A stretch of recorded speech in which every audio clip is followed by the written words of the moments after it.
Like, oh, So this match should be interesting. Spicy is I want to say he's still playing Springtron, but I could be wrong. I haven't seen him play in a little while. I don't see him too often, but usually, yeah, Spicy is a huge fan of Springtron. He's got a couple of nice tools underneath his belt. Uh, one of the things I remember him playing was Parabola, which is really interesting on Springtron, especially. So I'd like to see how that works out against Elshard's tried and true method of with a light The arm and Rabbit medium arm. Mumford. Yeah, Rabbit Mummy. We talked about it last time during we saw Elshard's play during the or was it Default's NA Challenge? Not NA Challenge. Gosh, I can't think of what that tournament's called. The no, the SmackDown, Central SmackDown. That's what that tournament's called. Central SmackDown. Yeah. We talked about how he's kind of like a puzzle, so I'm kind of curious to see if Spicy can figure it out. Oh yeah, it'll be pretty interesting to see how that goes. Just waiting for these two to get their stage striking going. Spicy, I know you were in chat. We need you in. Okay, he's in chat now. He's in Discord. We're Cool. good. But yeah, apologies on the delay. I was desperately waiting for one person, and then discussion happened, and all the other stuff. Good. I mean, it was only delayed by like what, 2 minutes? 10 minutes. It's a lot of delay, but at the same time, there's been a lot of events that usually are delayed by like 30, 40 minutes. You're like, gods, please. Anytime I say I'm going to stream anything in the Polaris Discord, be like, "Hey guys, practice soon," before it actually starts. Oh! It's Oh! definitely better. Yo, 3 whole bits? Look, That's it's awesome. the Thank you. ghosty! Thank you, an anonymous cheerer. It's A bit the cheer. ghosty! That's really cute.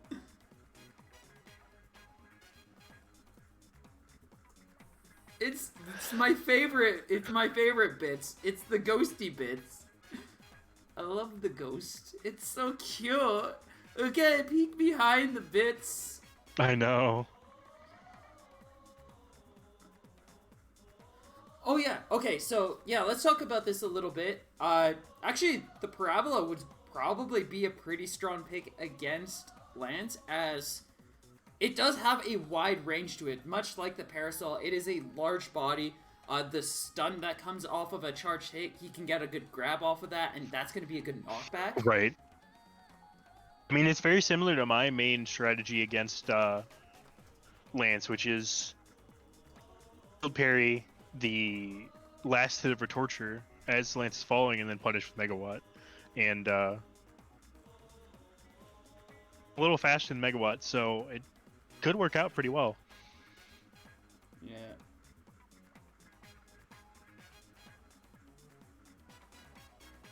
Live Waffle Doffle is the one who cheered.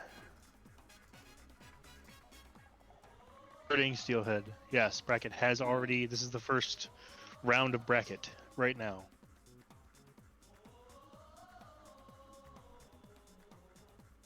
So are you using the new program right now, or did you not have time to set it up? I got it set up. I'm cool. not using the icons because the icons pop up here. Where do they pop up? I can't see where here is. You don't have your mouse turned on. Well, like when the matches happen, all the characters and icons show up and everything. Oh, okay. So they'll show up when. Hey, Maliv, who do you think Save Arms 2222 is? It's Astro, That's a question from Steelhead. It's Astro. he continues to make it more apparently clear. I was hearing an echo for a second, and I was like trying to figure out why, and then I realized. But yeah, basically, the like I've got the icons and everything set up, but then I remembered that they literally have icons built into the system. So it's like we've been working around the built-in icons for the longest time. So there's a new line of code to decrypt. Nice. Not see the most recent video.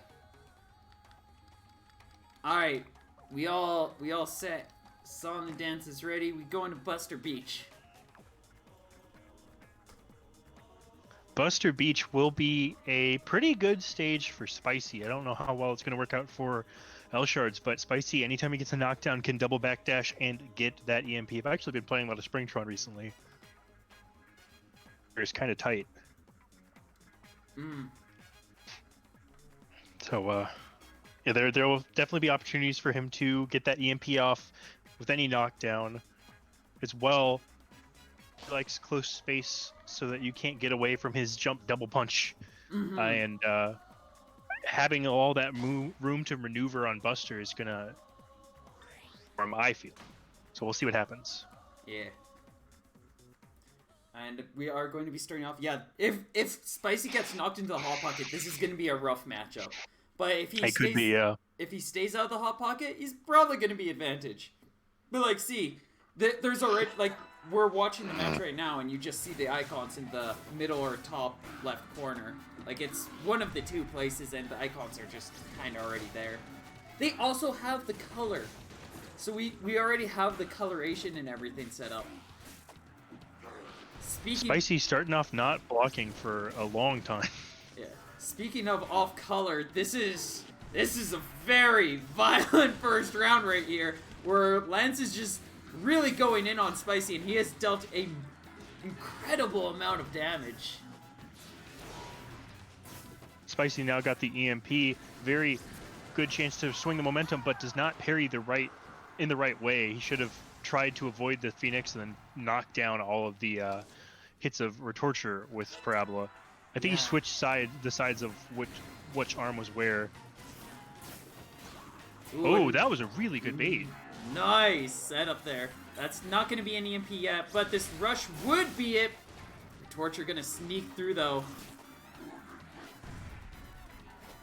Lance going in for a lot of grabs here, really capitalizing on that rush pressure. He's also doing a couple of grounded grabs.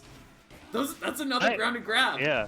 I only really ever see him grab grounded, honestly. If he jumps, I only ever see him double punch. Fair. So I think that's what Spicy needs to look out in the next match. And we'll have to see if he's going to be able to do that. Otherwise, Lance just going to steamroll this guy down. And so far, that seems to be the case. This definitely being a pretty tough matchup for him. Lance is a difficult enemy or opponent to play against, especially if he gets going right from the start, and then you have to be ready to just get into the motion of playing against him. Yeah, for real.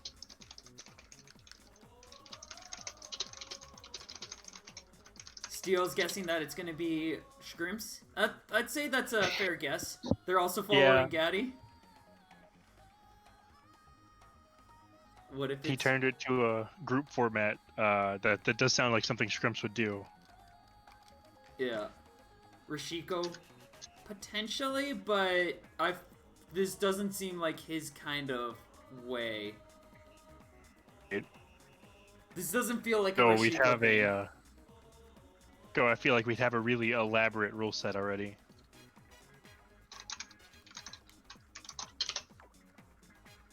It looks like we're going to be going to Temple Grounds for the next one.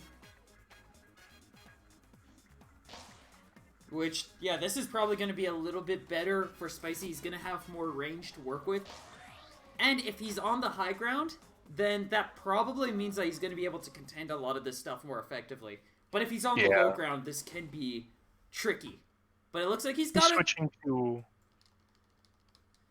Yeah, he's switching over. I think he's going to try to play a different approach, recognizing he's not getting those EMP occasions. He's also already starting to recognize, like, there's very little threat if Lance is on the ground that he's going to throw out a punch. So he's trying to get those, he's trying to use Scully as some safe pressure. Because a lot of the time you can get almost full damage catch Lance standing still. Yeah. One of the big things Spicy's already made a pretty rough mistake, though. First thing he did in this match was he actually pushed himself into the corner. Like, he's just pushing himself into the corner. And that's not a good place to be. That is an incredibly dangerous place to be, and it just gives your opponent so much more control. He's going to be able to land this rush, though.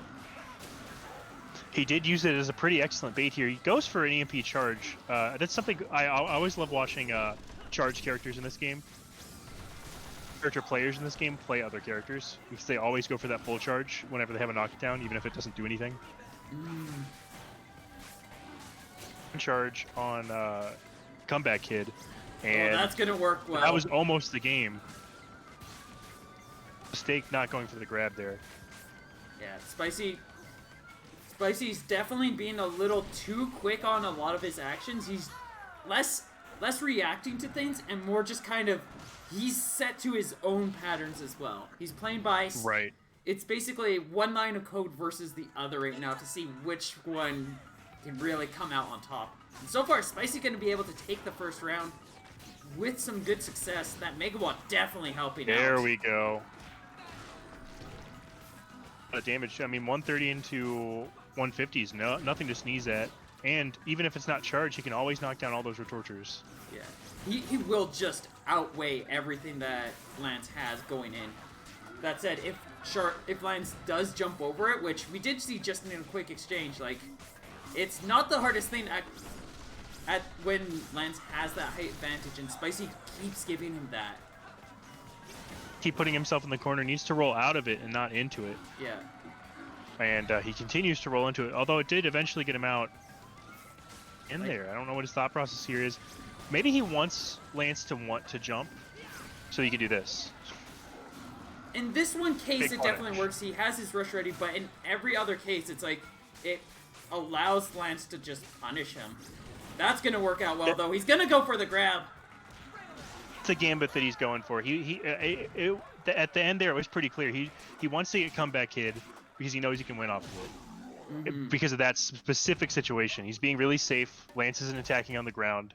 It's making it really, really easy for Spicy to break any incoming attack, incoming grab from the ground and react to him going into the air with Megawatt. Yeah, I see. But now he's going to have to be playing in wherever Lance wants, and it's probably going to be Buster Beach considering Via and Sparring were just taken out. Yeah, Via Sparring taken out is really good banning from T, actually. Those are Lance's two favorite stages. That leaves him with either Mazo or Buster for any kind of semi-aggressive stage. And we're seeing a switch from the Chucks to Hydra. I think that's going to help out a lot more, too. The Hydra's always a good pick. That said, Hydra over Scully would be good. As that's just going to be more knockdowns, height coverage. I think never really going to see the Chucks because Lance doesn't have an arm Chucks would just flat out beat. I mean, Burchuck is going to go through parts of the Retorture, but it's not going to cover all of it like the Megawatt is. So be able to hit Lance out of the air more reliably and break that armor. And already we're seeing a lot of shield damage. Spicy just barely missing hitting that arm. Yeah, this is already making a huge difference for Spicy, just getting that pressure, getting more options. And it's just making it a lot easier for him to kind of poke through a lot of these attacks.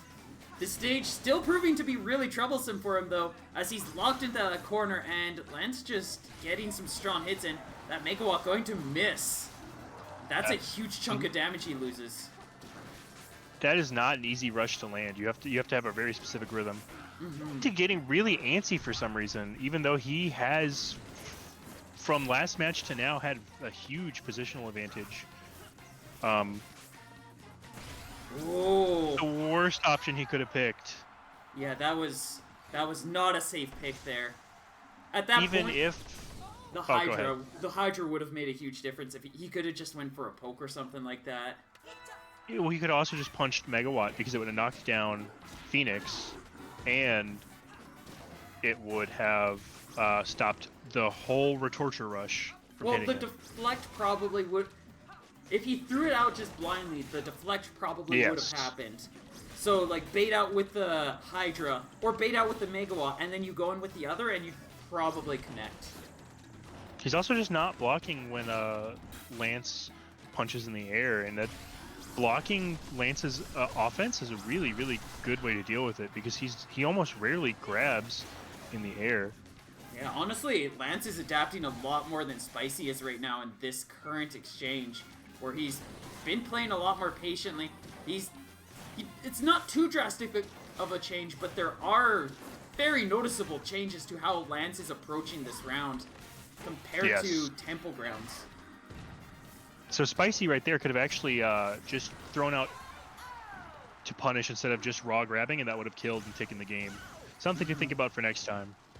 Yeah, those combo setups are definitely a huge piece in when you have the arms to be able to do it. You should be going for those combos when it is a safe opportunity.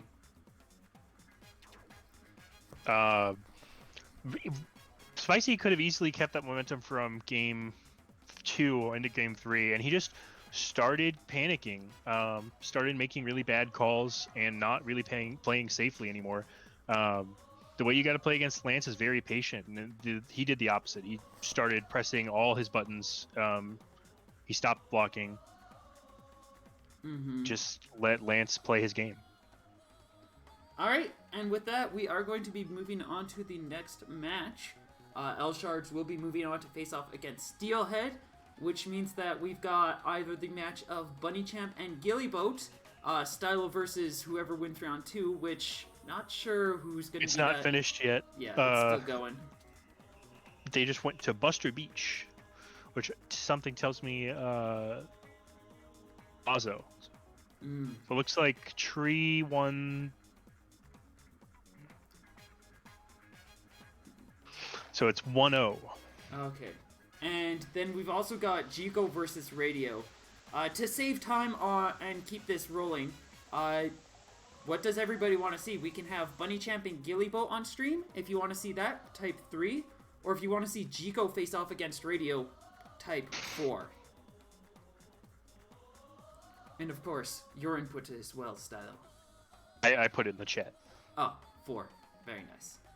When I want to see Radio and Jico, never enters any online event, and Jico is very inconsistent in attendance. So this is their first event in a while. Yeah. Jico is one of the top 8 contenders right now, too, so this is going to definitely... If he does well here, it's going to really help him out with his future placements and potentially just cement himself a nice place. We will do that one then. Looks like, yeah, everybody's unanimously going on that one. Sorry for the delay, Gilly. I did not mean for things to take as long as they did. So let's get Jico and Radio in here. And then you two can go into your match quickly. Okay. Go. Well, good to see you back, man.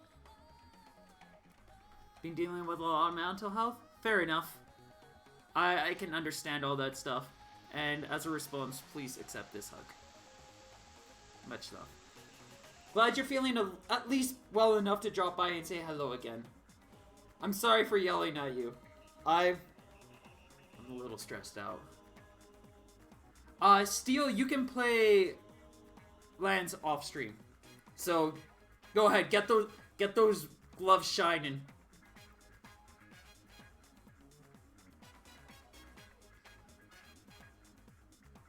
So you know how this... Radio, you're gonna do great, love. It's gonna be cool. We're gonna have fun. Just chill. It's gonna be a good time. It is always important to remember that while there is, to some degree, this is a competitive event online, don't forget this is an online event. Yeah, just have fun with it. Like... Use it for some experience. Try and get maybe some league points, but don't really stress about it. Yeah. There's... Stressing over this stuff ain't gonna do much, considering... Like, especially since, like... this is an online event, which means that there are going to be slightly weird things that happen here and there, and in a lot of cases, some of it's unavoidable. Like, there's a lot of things we can approach, we can interact with, we can handle, but a lot of it's just like, well, it do be that way.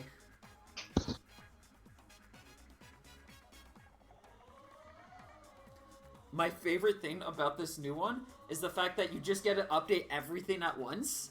And then there's a swap players button. I've never had a swap players button before. It's so nice.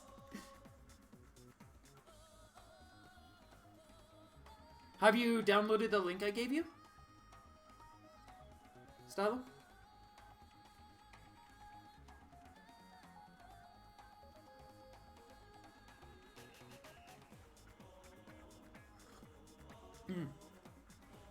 Oh yes, and of course there is the ever classic hug command if you want to do other hugs that are also very nice and filled with friendship and caring.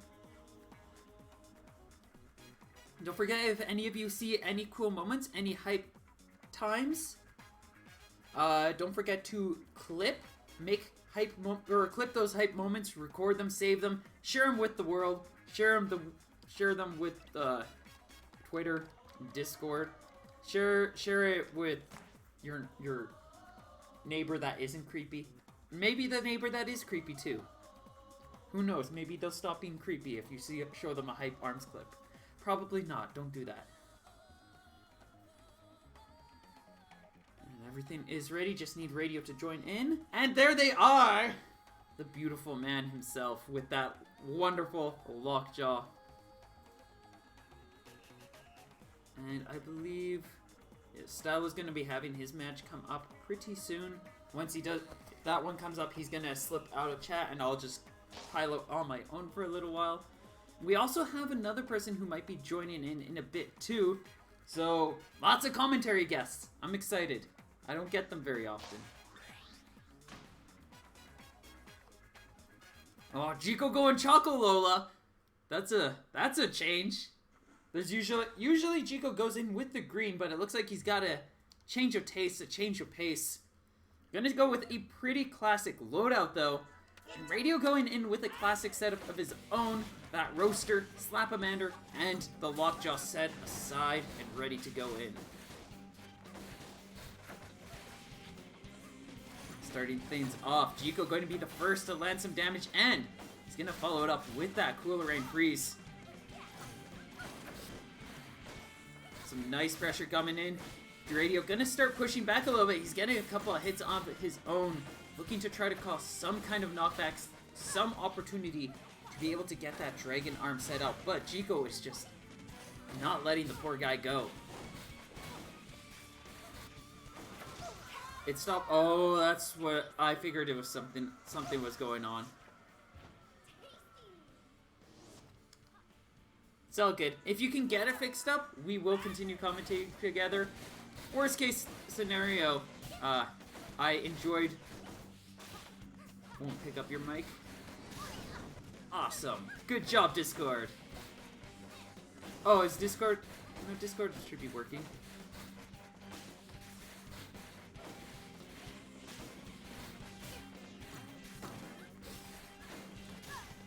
That match hasn't finished yet, Spicy. Jico going to throw out a 345 rush, dealing some hefty damage, keeping himself in that lead.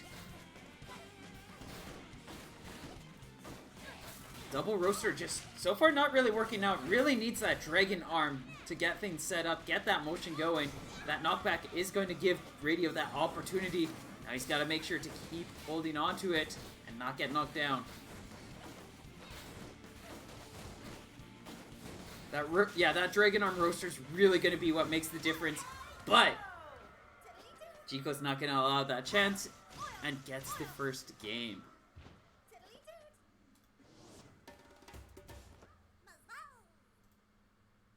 Oh, Stylo's back. Cool. Bam. Stylo is back. Oh. Yeah, I have a water bottle and my headset just turned off. It's wireless. The water interrupted it's too much water in your room. the water bottle could not, or the headset could not handle that much moisture. Yeah, it was a really nice first match. Radio played pretty solidly, but Chico's defense is just as keen as it always is. Some headway with that double roaster pick. I think Lockjaw could work in his favor.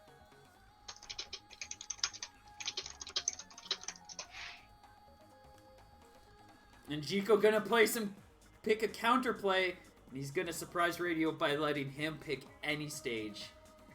Radio is too nice of a person, so he's gonna get counter picked by now. He has to pick any stage, and he wants to do Snake Park.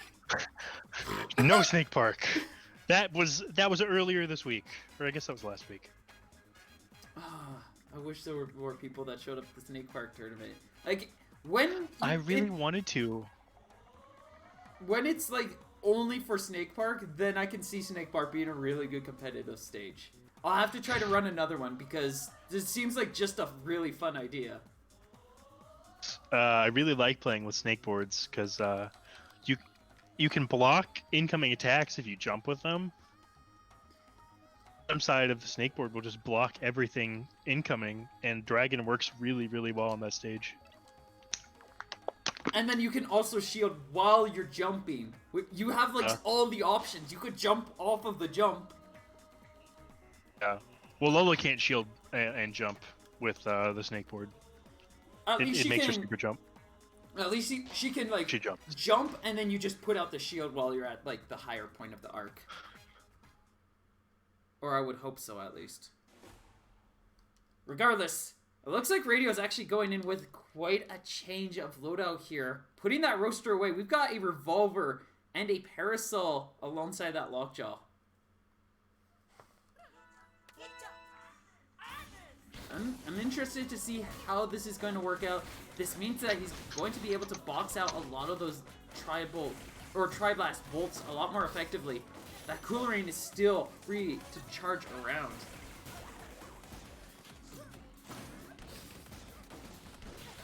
So this is a set that Radio was trying against me. The revolver pick's really interesting, especially on Sparring Ring. A stage with a lot of like lateral, like left to right movement. Mm-hmm. Because I feel like you can move pretty fairly around Revolver at the range that Jiko and Radio both like to play. Yeah, it gives a lot of freedom to evade it. That also said, with good pressuring, I could definitely see like you slowly pushing an opponent into a corner, and then with this close range, potentially getting them locked into a corner, and then getting some really good snipe damage in. So far, Radio is holding on by a minute lead too. Which works pretty well against Tri-Blast so far, because it's always 3 hits, and Tri-Blast is often 1 hit. Oh yeah, it allows him to box out the Tri-Blast at least. But Jiko gonna be able to slip just through there. Radio dropping his shield just a little too early. He's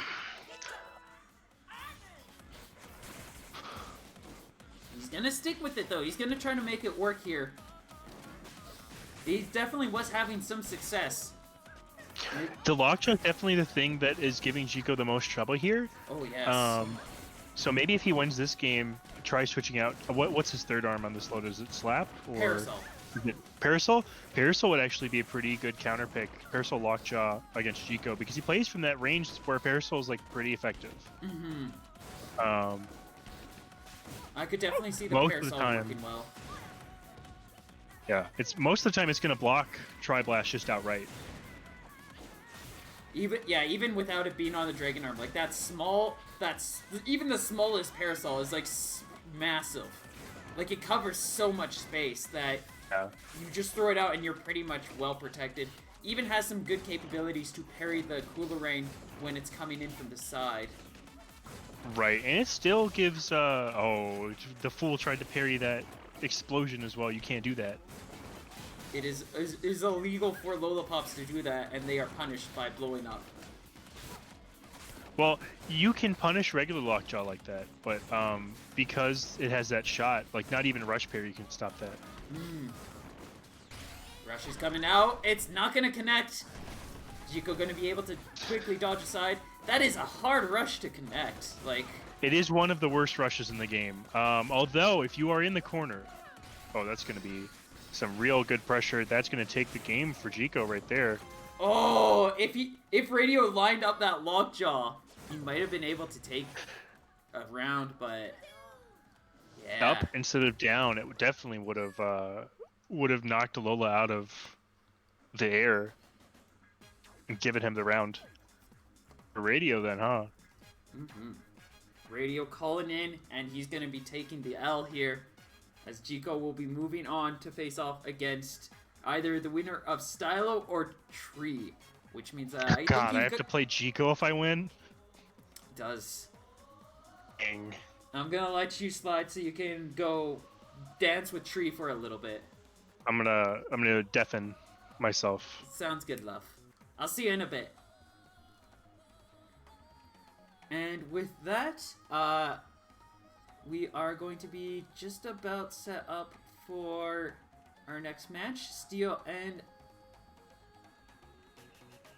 Shards. Oh wait, I should have clarified. Do you want us to play on stream since you're waiting? No, I think Steel and Shards are going to be finish their match right away. So started. Looks like. Oh, they just started? No, they've been going through a few matches. Come here, I ban DNA. Says we're already friends. Ban selected. This stage was selected for play. Okay, maybe you're right. Ban or play. This is the stage I have selected to play. Where's your ban? Please make your. Let's do that. Okay, no, yeah, I think that's. Yeah, I think they're on their.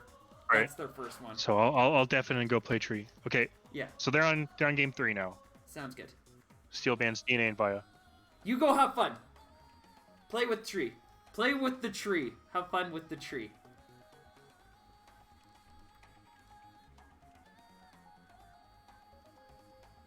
Alright, and with that, we're just going to be waiting for them to catch, or L Shards and Steel to catch up, and they'll go through their match. Let's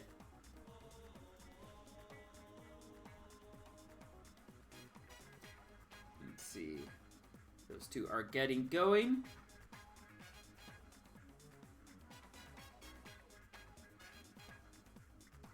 And yeah, Gilly ended up getting stuck in overtime. He's going to have to DQ. He'll be facing off against J-Ro later. Hopefully he'll be able to get... There should be time. He should be able to make it back in time before we have to do anything drastic. Let me update the score here. And I'm going to get things set up with Bunny Champ, who will be facing off against one of the two. Let's see. 7-11.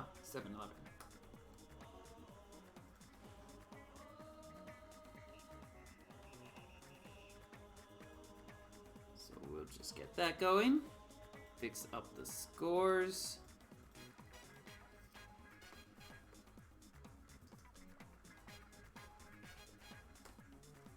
Get that going. And I think we're... Yeah, I'll just add that in case.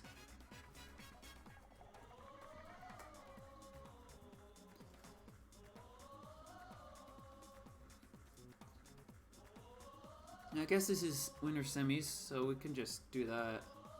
And we'll update it.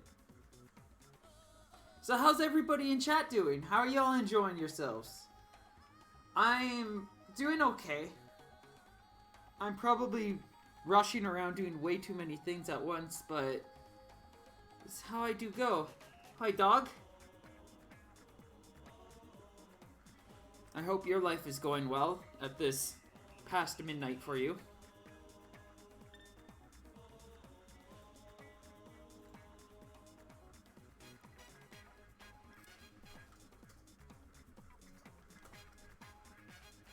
This is so very late.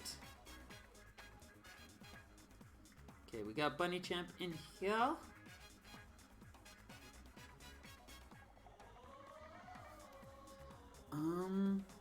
Yeah, I got thanks to @Detective SSBU for the new tournament thingy. This thing is very nice. Like, it's so useful. It's so nice just to have this little thing. Like, you can hit the swap players, and you hit update, and it quickly swaps the players. It's just really convenient and nice.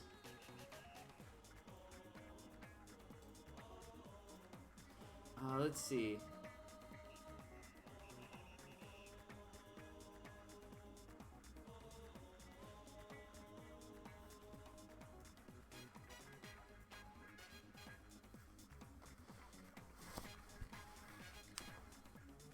Where is it going with things?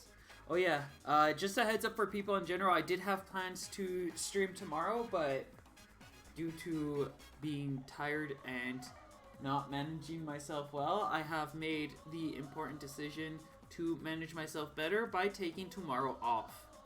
That means I will not be streaming. I will not be running anything. If I feel like it, maybe something will come up, but I'm gonna intentionally go in with the sole focus of not doing too much extra work.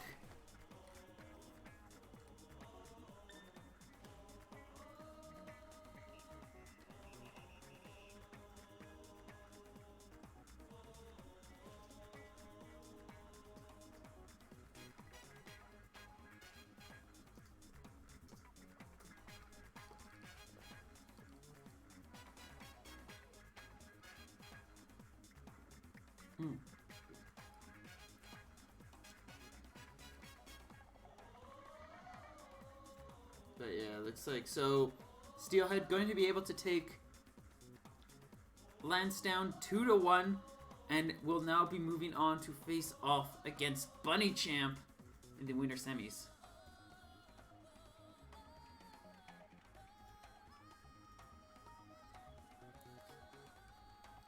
So this is going to be an interesting match. Steelhead always that brass. We have seen him switch over to Springtron here and there.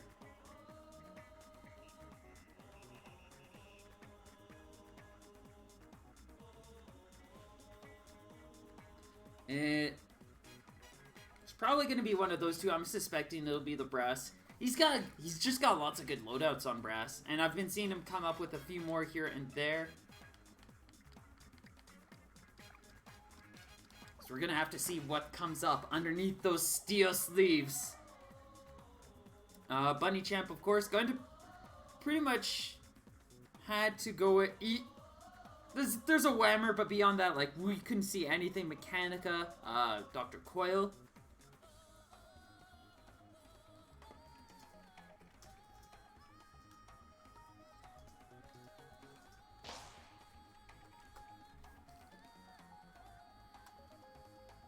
So, we'll have to see there. I'm guessing Bunny Champ will want to start with Dr. Coil, because...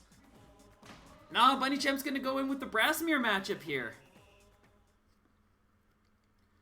Looking to try to usurp the Steel Haze. And both players are also going to go in with Whammer here. Steel not going to go in just yet with it. He's going to go Nade Sparky. So he's got those nice grab confirms. Bunny Champ is going in, of course, with that Whammer. And is going to be able to start off advantage, getting that buff state, and getting the first knockdown. Steel gonna quickly push back, lands a grab of his own.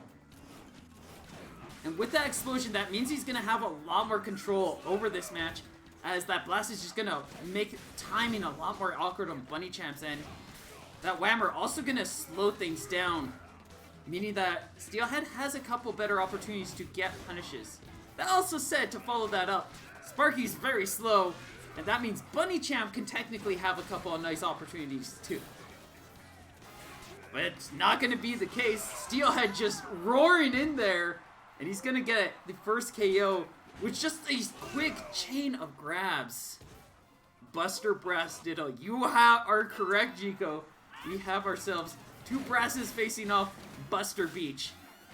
Looks like Bunny Champ's going to switch over to the Tri-Bolt. That's going to probably fight a little bit better, but Steelhead having a pretty easy time dodging between those Tri-Bolt bolts so far and getting caught by the deflect grab, a classic Brass play. Steel taking a lot of pressure right now, and he's just having a pretty rough time, but that stun, going for the crush there, it took a little too long to be able to set things up. That means Bunny Champ was going to be able to safely block it, and is going to go in for a jump grab of their own. And it's just grabs. This is just grabs. Steel not going to have a response to that, and he's going to be knocked into critical. But even at that final frame of health, you do not want to mess with the Brass. Bunny Champ trying to bait something out, but Steel just going to get a couple of safe pokes in there. Get some light damage. And now Bunny Champ, even in this case, is still feeling the pressure. Feels the need to be the aggressor. And Steel just trying to bait out that rush. He's going to get blasted down, though, by his own nade. And now Steel going to be the one to bring out the... No, he's going to stick with the Sparky. Or he's going to bring it out. He's going to bring out the Whammer. Going to go in with that weight and potential hit counter. And he's going to quickly be the first to throw out that rush. Gives Bunny Champ a nice opportunity to buff up. But he's going to quickly find an opportunity of his own. Gets a couple of chip hits in there. But because he lacks that knockdown, Bunny Champ going to be able to safely work his way out. And gets that to start that tempo. Goes for a grab a little too far away. Steel going to be able to capitalize on that. Has a lot more control right now because he's got that buff mode. And Bunny Champ's the one that's got knocked down. Bunny Champ a little eager, tries to throw out that grab as a mix-up. And now Steel in a very strong position. He's just looking to find an opportunity to get this rush to connect. He's going to be able to take the first game. Making a very clear point to remind Bunny Champ to not mess with the Brass main.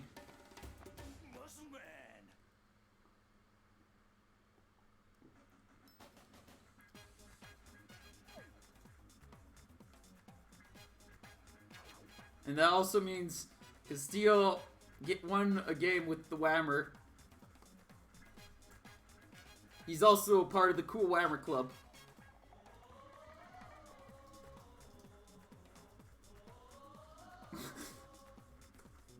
Because he used the Whammer and took a game utilizing the Whammer.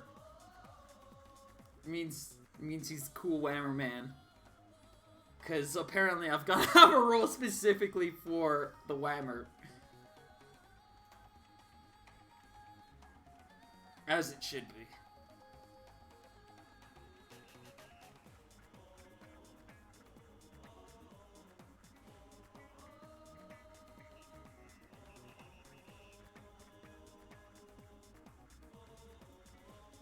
And it looks like we are going to be going straight back to Buster Beach, continuing that Brass ditto. Wait, what was that I just scrolled by?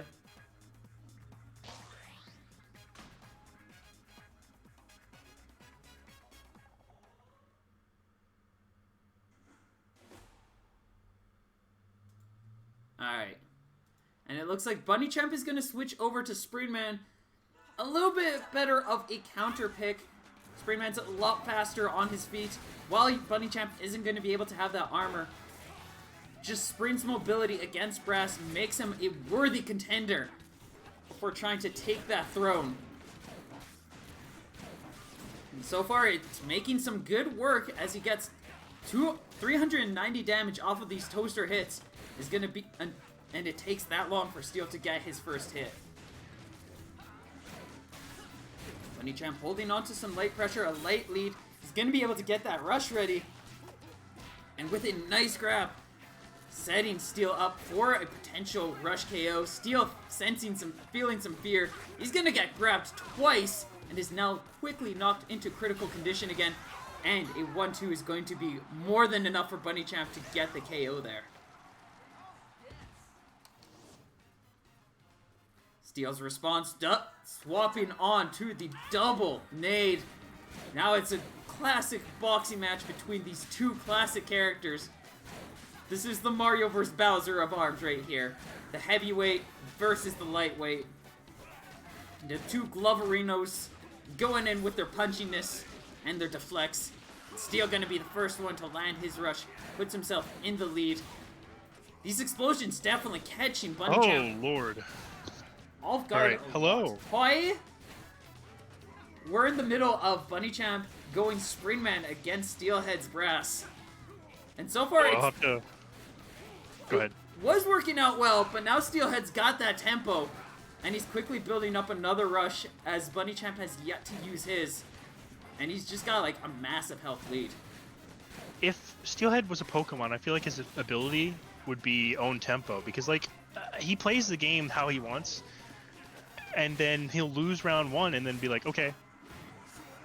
And then he'll just... Every time. Yeah, just like Yes. that. Boom! Stylo with that deep voice. He has a very deep voice.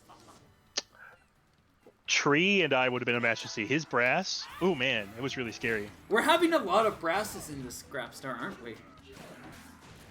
That's like a very American thing, apparently, because I basically never see brass in EU, but you go, I run an NA Scrapstar, and all of a sudden there's like 3 brasses in a bracket. I'm like, oh. A lot of brass. Oh yeah. Uh,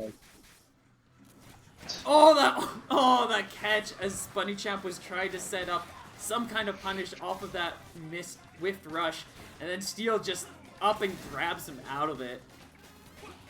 Another nice grab, and now Steel just looking for one final hit to take Bunny Champ out.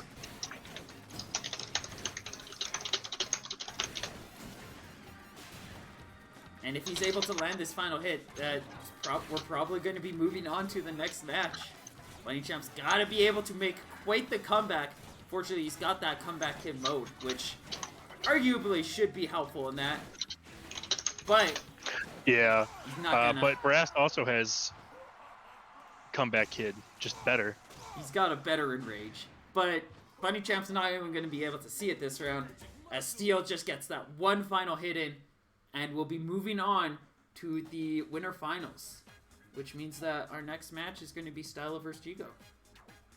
Alright, well, I will get ready. Cool. Actually, I'm already ready. Yay! As ready as I can be for Jigo, anyway.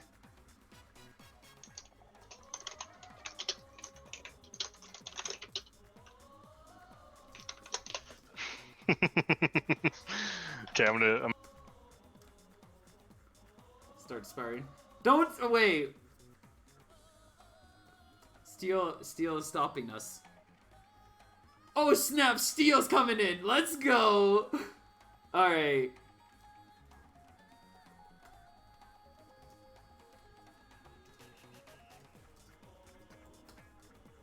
All right, we'll get things. We're gonna have like 3 other commentators. I love this. This is great. This is what I want. Hang on, so I've got to add Stylo into here. Bam. And then, so Stylo's already here, so we could do that. And Jigo is in here, so we can do that. Bam. And immediately, I love that so much.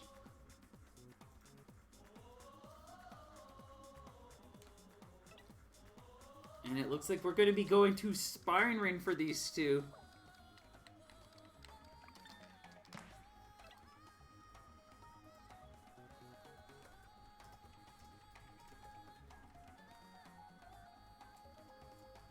Steel, I need you back into the arena. I'm holding them off. I'm holding them off for you. Okay. Give me a second. Okay. Alright, here I come. Okay. Back in the arena. I got this. This is like Christmas. 7, 11. Am I coming through alright? You are coming in beautifully. I cannot hear you. Hold on. Oh. I can't. Hello? Huh. I feel like I should be hearing you, but I'm not hearing anything. Hold on. Test. Murph is making noise and does the Huh. talking. That's really weird. Um.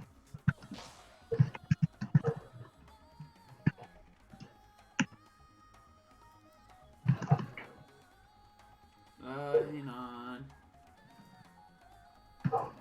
Let me do this. I'll just leave, and then I'm gonna rejoin. Can you hear me now? Hello?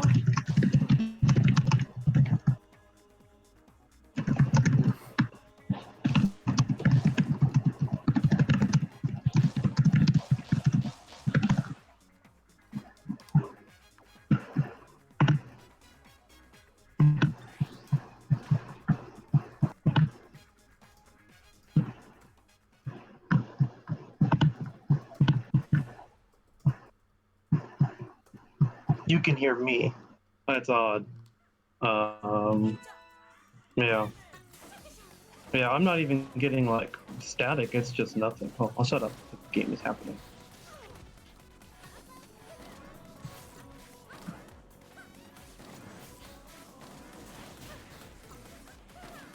Alright, so while Steel's fixing that up, I am going to focus on, or focus back onto this match.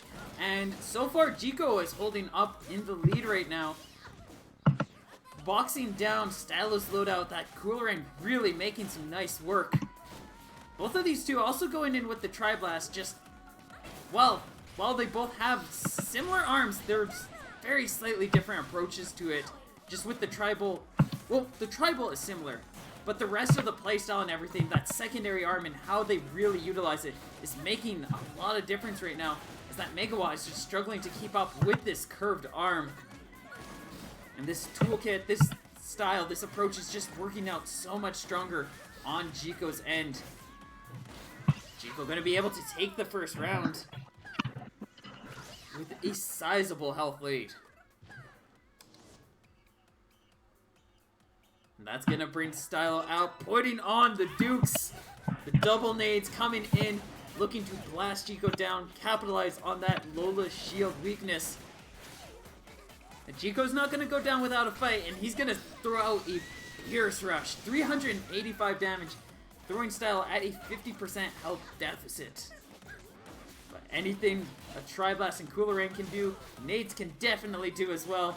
And Stylo's not gonna go down just yet.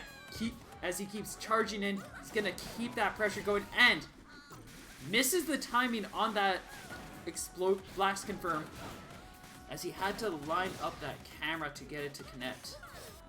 I'm so stupid. I had my computer muted.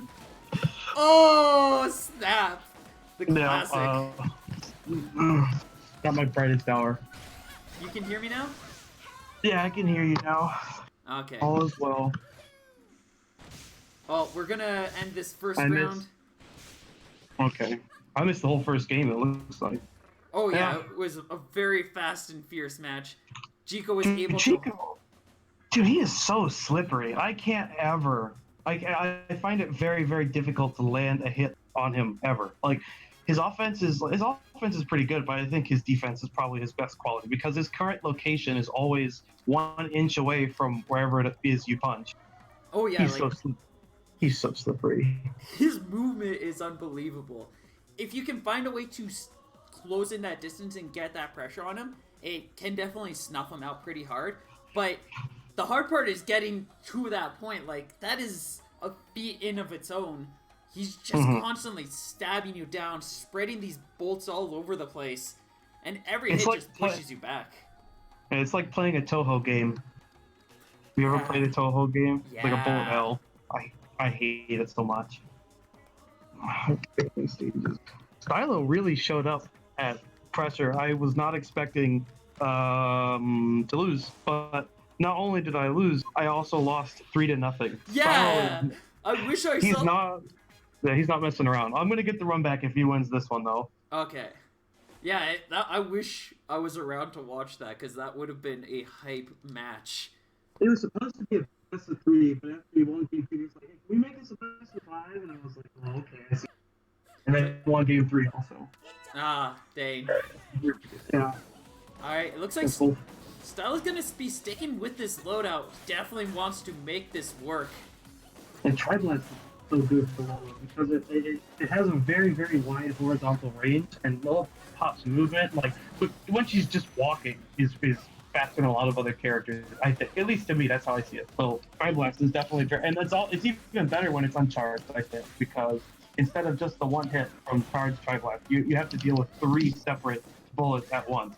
And it's really tough to get around. And Jiko is just really good at using it and using Coolerang to kind of cover him. Because like you can try to sidestep one way to get away from it, but it's Coolerang's like no, and then it smacks you or it freezes you, I guess. Or just knocks you down, regardless of the path. Ooh. Oh, that's gonna get caught, and that's a KO. No, it's not. He misses the finishing touch. That was spicy. That I would have given that a Michelin star. That was good. That was very good.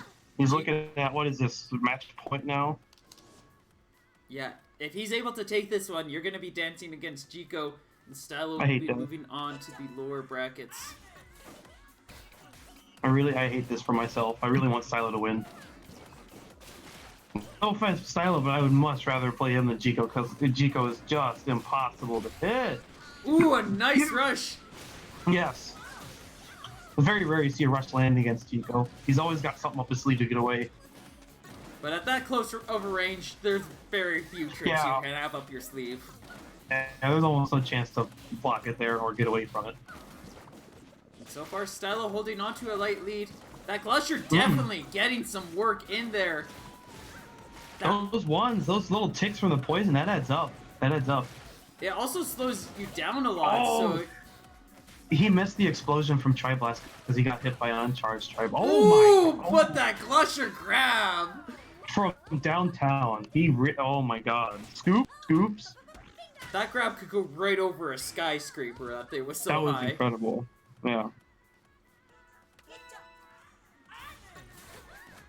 One thing I don't actually see used very often with Blorb and Gluck. I was playing Blorb a little bit earlier today. That thing can go really, really high if you angle it up.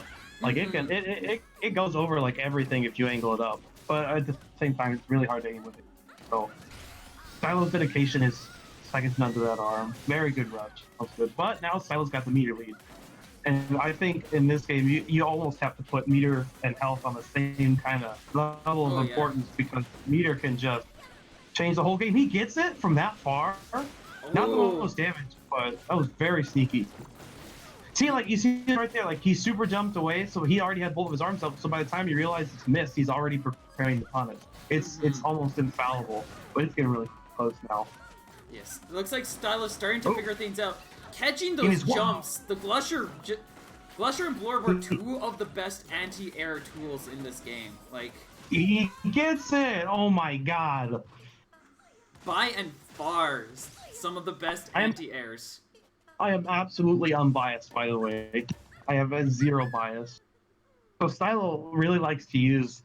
He's fond of calling it this principle. He's fond of using this term as a principle in fighting games. It's called Okizeme. Okizeme, I think it's called. And I think in the Japanese loose translation is wake up. So he really just likes putting you in the corner and then just keeping you there for like 20 seconds at a time.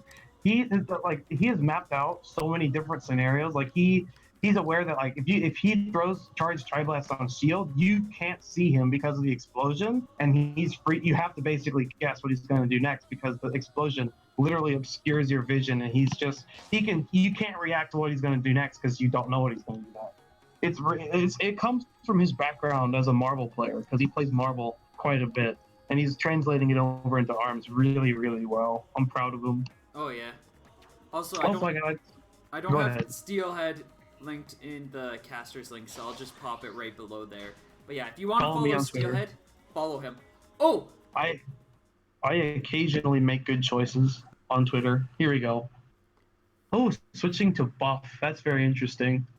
I never understood why there are 2 of that kind of glove in the game. I don't even now. If someone asks me what's the difference between buff and buff, I'd be like, I don't know. But I mean, he feels faithful in it, so I'll trust his judgment. I mean, Go ahead. The way I would probably say it is Buff is the roaster, where Bub is the toaster. So it's Well, about that yeah. kind of difference. I see. I haven't seen Stylo use Ice Dragon in a long time. I've only seen him use Watt, Glosser, and Triblast. Yeah, he way back in the before when he started revolutionizing his style of play that we see today. His primary set was Nade Ice Dragon, and that worked pretty well. But he found a way to better optimize it. So it's interesting to see Ice Dragon come back. Nice grab. Well, usually, last time I saw it, it was the Twin 5-0 versus Stylo match where they were basically utilizing each other's loadouts and they swapped. I think Stylo won that set, didn't he? He did. Yeah. There you go.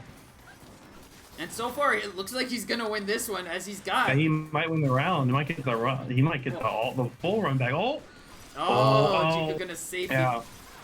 Ice Dragon slow on the draw there. Yeah, there was a little too much curve on that Ice Dragon too, which just meant Chico had that much more time to get out of the way. That said, he's basically on the Magic Pixel right now. And even if it did hit earlier, he still had the pillar to protect him, at least momentarily. But it doesn't matter. It does not matter. One final poke, one final spear through the heart. Stylo now potentially doing a reverse comeback. He's on match point. Yeah, he's on match point now. Switching to Buff Triblast. Very interesting. Wait, that's just Ninjara. Aha! I just realized. Oh, wait a minute. Oh, I thought the Ice Dragon. I think Stylo was counting on the Ice Dragon beam coming out before he could do anything, and it would have hit him on his way down, and he would have lost the rush. But he was able to get it out in time. It would have, except he also accounted for that. You saw Chico actually leaped right in the air. Yeah. His Triblast rush actually went straight into the face of that Ice Dragon and boxed it down. That was a good air catch. There we go. Nice little trade there. That was a GameStop trade. I wouldn't like that. Oh gods, yeah. Yeah, no. A nice freeze. Chico not gonna get caught up by anything. And he can just build meter all the time, like the whole time. He doesn't even have to approach him or do anything. Pick an option. He can just build rush, and now they're equal rush. And now Stylo's got like a 2-bar lead, and they both have rush. I wouldn't be surprised if he just popped it raw, honestly. Or what he's probably gonna I'm counting on him just doing it out of nowhere. Oh, well, not anymore, because he's probably just gonna go for a poke or a grab. He's not gonna use it unless. Well, now I think he's liable to use it because if they both get into the red. That's a KO. That's it. He should have popped it. I see. I told him, and he didn't listen. He didn't listen to me over the commentary. That's very unfortunate. On the plus side, though, he does have rush advantage, like full rush advantage going into this round. Usually if I'm in that situation, I use it at the earliest possible time. Yeah, because that way I get some damage in, even if it's not a lot, and we're both even on meter. Yeah, and then you might also have just better neutral because you immediately put your opponent back. Unless it's like Rifa, where you're like, if I throw this rush out and I don't calculate it perfectly, he'll just slap me in the face and then I'll be sad. Like that's Chico's starting to break him down a little bit. Oh, that was good. That's good momentum. That's a good momentum. He needs to maneuver around that Triblast a little better, specifically the uncharged one. I would wait for him to use. Okay, I just stopped saying what I would do. I just gotta call it as I see it. Yeah. I'm still learning. You're doing great, love. That was good. A nice blast. Evened it up a little more. Ooh.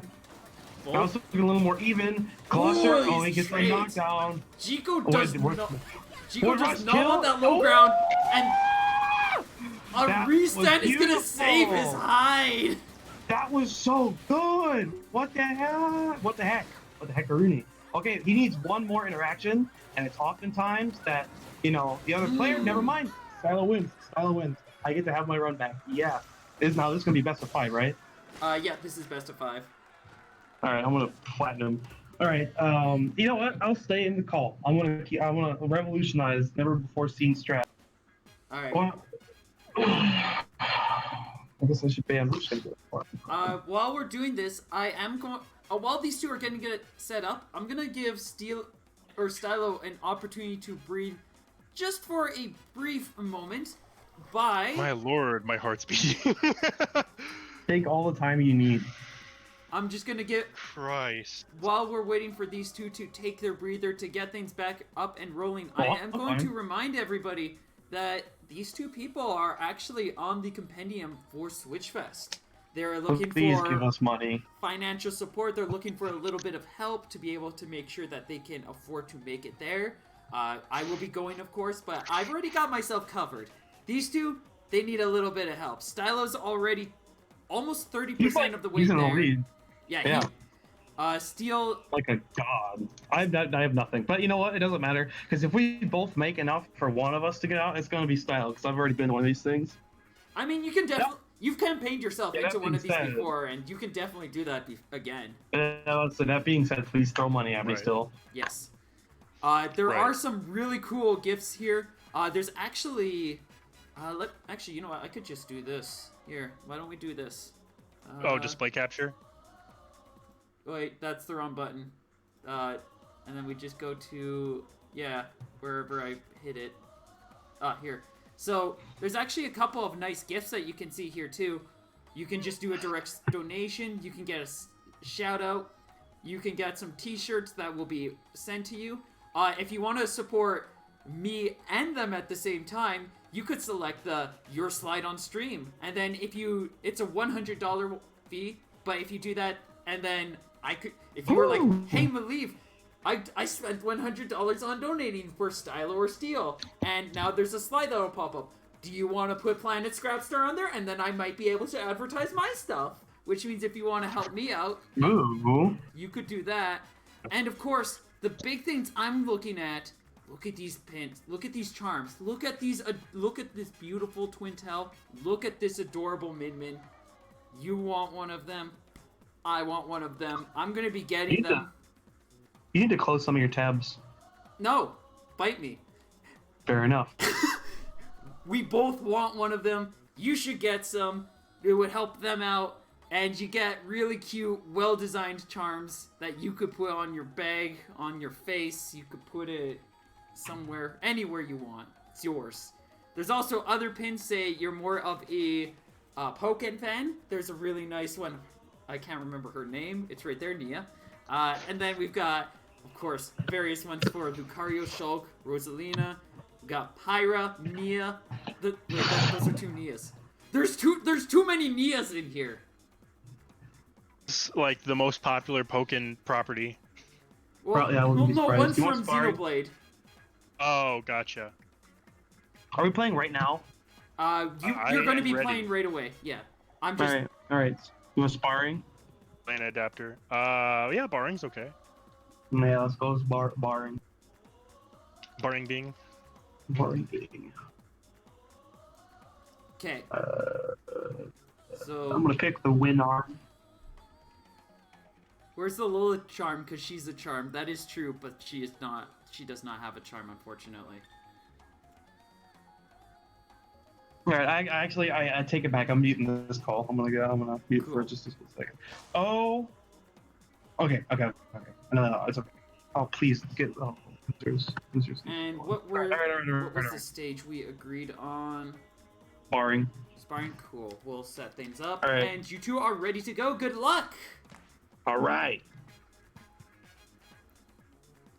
And with that, we come back to this match.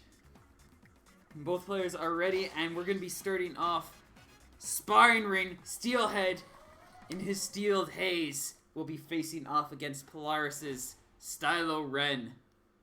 This is going to be a rematch, as these two have actually just recently had a bout in Pressure 2, which means that there's a little bit of vengeance that might be wanting to come in here, especially since these two are classic STL players.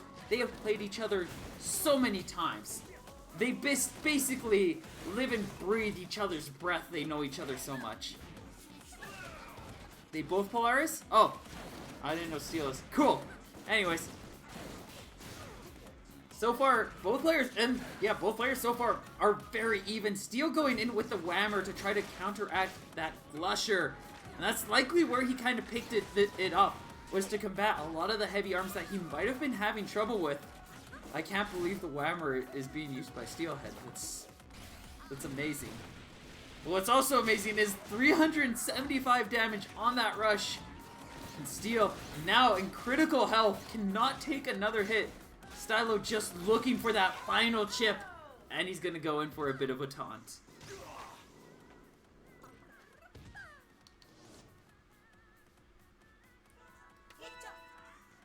Diving right into this next round. Steelhead going to be the one on top, gets some nice pressure, almost catches Stylo with that grab, but he's gonna have to be forced out to use that 405 damage on that rush. Ugh. That sets him up with a solid lead, but now Stylo's got that pressure, he's got that advantage. That Whammer actually came in really nice there too. While it blinds the opponent, it makes it hard for Stylo, or the opponent, to guess what Stylo might be wanting. Can also mean that the opponent can just throw something completely unexpected to Stylo and get a nice punish like the Whammer is definitely capable of doing. Stylo at critical health, cannot take a single hit more now. Steel still has a little bit of health. He can, especially since these are chip hits, I'd say 2 to 3 are left. Or a nice grab could easily set this game in Stylo's favor. And you can see Stylo's trying to play very patiently here, does not want to get caught by anything. And Steel just making sure he's making the right calls, he's making the right pressure plays. He's not too focused on getting too invested in anything. And that one Glusher is going to leave Stylo open. And that's going to keep us going. I completely forgot that was only the second game. And now we're going to be going into the third. Both going to be ready with rush. Stylo just like a little bit behind. Basically has it at this point. Steel going to be starting off, getting that tempo, getting this pressure in. A nice grab. Going to try to go for the confirm, but Steel just had a little too much space. A little too much breathing room. It's going to allow him to keep the fight going and leaps right over the Glusher for 335 damage on that rush. Steel getting this pressure. Now that he's got this momentum going, Stylo just cannot keep up with it. And Steelhead going to take the first game.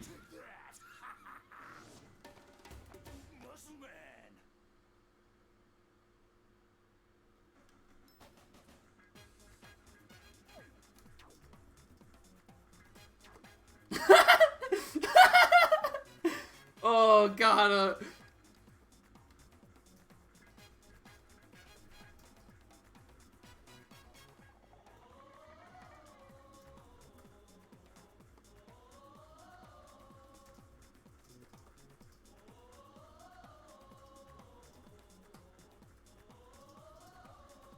There we go. Alright, and we're going to be going to Viadoce next.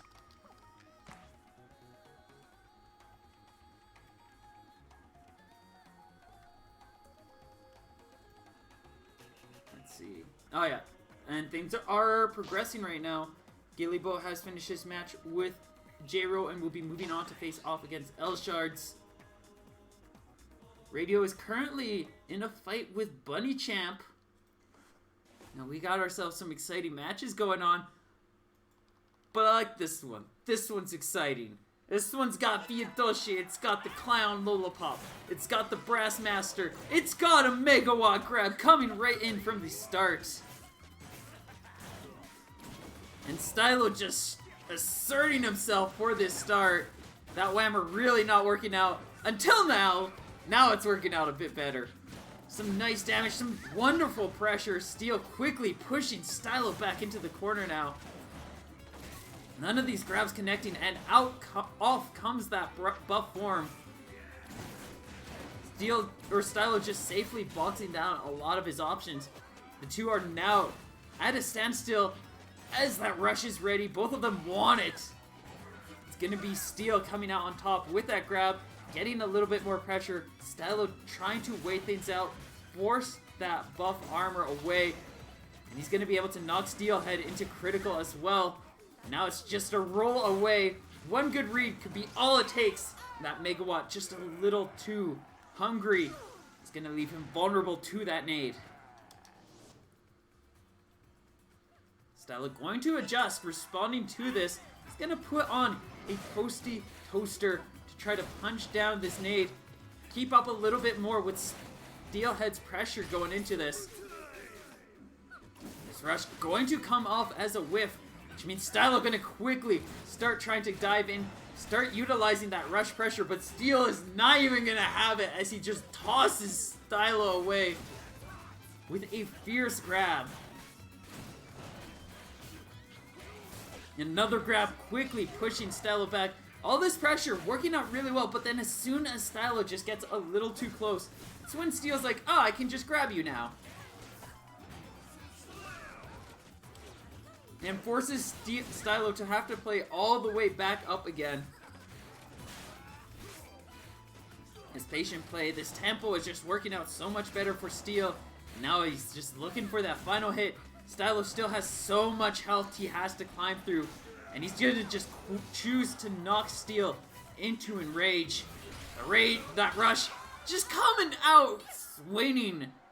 And with it, he's going to get one more advantage point.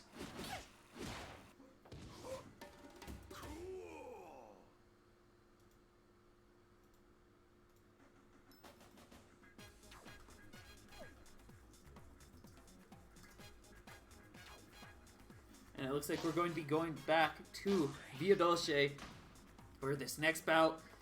If Stylo isn't able to take Steel down here, that means that Steel will be moving on to the winner side. Stylo does have, if Stylo can get things going for him though, and we've seen him make it work before, he could potentially swing things around and take Steelhead out. That first roaster hit is going to make a difference though, gives a little bit of tempo. Another grab, Stylo just getting too close, and Steel just recognizing that Stylo just does not have anything ready. He's just getting so many of these rewarding grabs off. Nice nade connection. He's not going to be able to get the buff up there. Chooses to go for the grab. Stylo going to safely dodge out of the way. A brief freeze on Steel's head, but he's not going to get punished too hard for it. Stylo throws that rush. Steel going to throw his rush as well, but both are going to be safely blocked. That Megawatt just helping fight back against so much. But that Whammer just a really nice counter pick to respond to it. And with that 5 extra damage, what would not have been a KO before, it's going to be a KO this time. Hashtag calculated. Stylo going to switch back to that Tri-Blast. And he's going to start off getting a lot of quick pokes and damage in there. You can definitely see Stylo starting to feel a lot more pressure. He's backing off. He's respecting Steel's space a lot more. Especially since he's just been punished so many times at close range. That Tri-Blast is also so good at a distance. And it's working out exceptionally well. That rush is not going to connect. That flinch just did not last long enough. The rush going to get cancelled out by that blast. Stylo still holding on to a light lead here. And he's just looking to kind of safely tempo Steel down. Locks him into Enrage. That's going to be a lot harder. But a stun into grab is all Stylo needs. He's going to take the score and bring it to 1-1. He's not out yet. And he's still hanging in by a thread.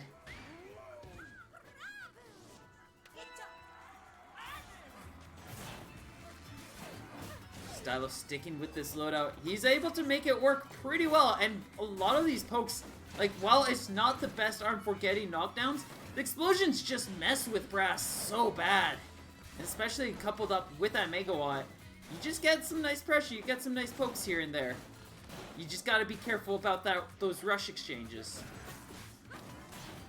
Rush coming out, Stylo gonna be able to safely dodge out of the way, only taking a bit of light chip damage on the shield. And he's going to be able to dodge that Whammer. And now Steelhead knocked into a pretty low range of health. He's going to be able to safely block this. Wanting that shield breaker. That disarm. He hasn't got it yet, but that might just be a good thing because that means it's going to be that much easier to get the KO. And Stylo gets his first game.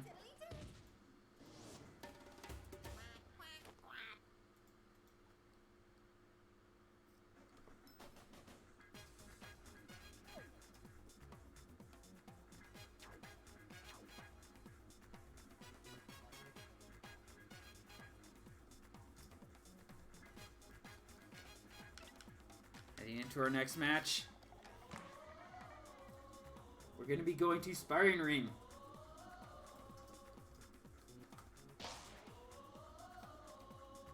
Steel looking to just close things out with one more game to take the set.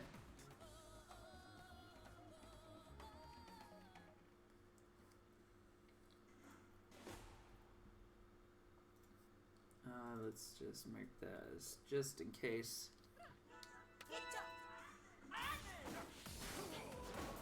we're going to be diving back in. Both players sticking with these loadouts. Stylo's getting some good results with this all of a sudden now. Steel's had these arms just work so well for so long. And he's going to be able to get the grab confirm off of the whammer. Not an easy feat. Definitely takes some really good timing and some great pressure. A good read. And with it, it's just going to give him a lot more room to be able to fight back. But Sparring Ring does not give you that much space. Even the most space is basically nothing. 400 damage into a rush because of this pressure. Now Stylo holding onto a stylin lead. Just wants to make sure he doesn't get caught up by this rush. And again, another safe block. This movement is just off the charts.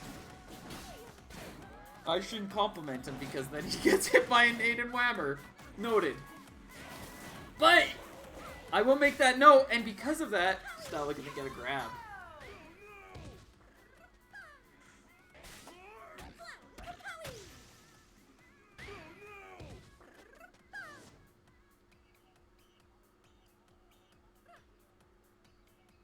Oh, what's he gonna do? Steel's got some threats going on. It sounds like he's got a secret plan under the rugs if he needs. That rush is going to come out. Just a safe block on Steel's end. That means that he's going to have the advantage with that grab and that rush ready. He's going to be capitalizing on it as Stylo playing off of fear of that rush just taking him down. Might be better just to try to force it out. I guess that works. Gets the blast confirmed, but he's not able to follow up. Just some awkward timing. Stylo's starting to get a little bit of tempo on his end now. The grab not going to be able to connect, but Steel's is. And now he's just looking for that final hit. That one last nade connection or whammer. Anything could easily do it for Steel. Stylo building up a rush, and he's going to choose to use it here, determined to take the round, not give Steelhead that second chance. Or that extra chance. But with that rush quickly building up, Steel still just looking for that one last hit. And now Stylo in a rough place. He's got to be able to take Steel one more time. And then, well, he's got to take him down one more time here to be able to keep himself in. That rush, that rush exchange just not working out for him. 395 damage, and now Steel set to go for the KO with Stylo just knocked into 30% health. That stun gonna open things up for Stylo though. That buff armor not working out for him. Just chooses to wait things out, recognizing the fact that if in that position, that mix-up just was probably going to be the course that Stylo wanted. And with these safe plays, just so far holding control of this match. He is running low on health though and can only take so many more hits. And Stylo quickly building up another rush. Steel definitely, if he can get that nade to connect, he needs about 2 more hits at least. But Stylo going to be able to dodge out of the way of all of it. And now has that rush ready. And that wide grab brings the score to 2-2.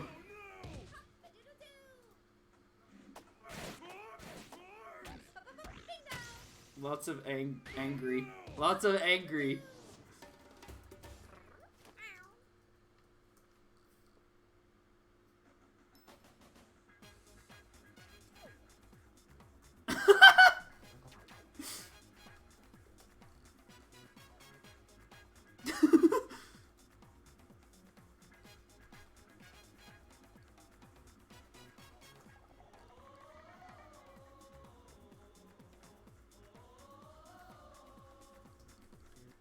Hang on.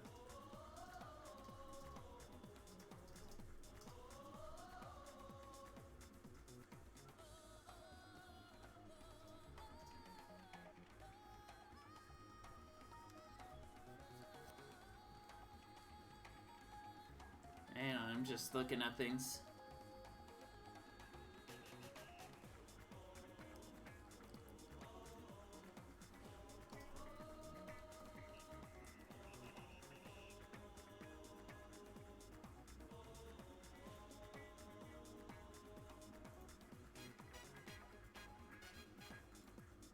Is there something else to do? Ah, okay.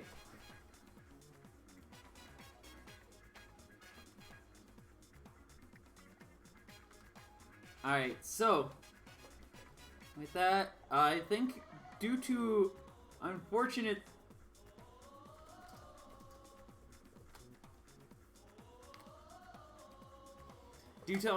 circumstances, it looks like Steel.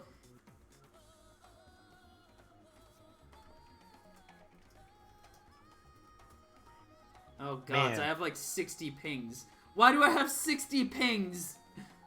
So, yeah, it looks like you're gonna get a somber win there.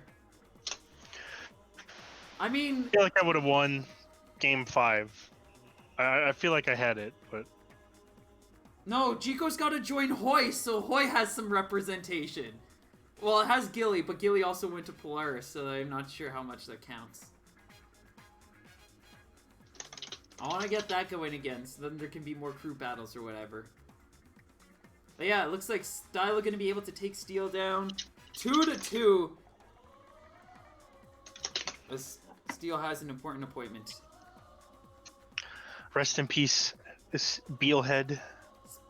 Beelhead. Oh. Alright, so whoever makes it to Losers Finals gets a buy into Grand. Yay! Wait, I'm in winner's side of Grands! Oh my god, that never happens! Spielhead! We've determined Steel's Pokesona. It'd be Spiel. Also, yeah, that's Spiel? actually really amazing. Nice work. I feel like I didn't earn it because I didn't beat Steelhead in 3 games, but I mean, I got him last time. Yeah, there was close enough that I'll let it. I'll say it's fine. I almost had the reverse 3-0. Almost. Yeah. Steelhead was probably going to go Mazo though, and he normally wins those.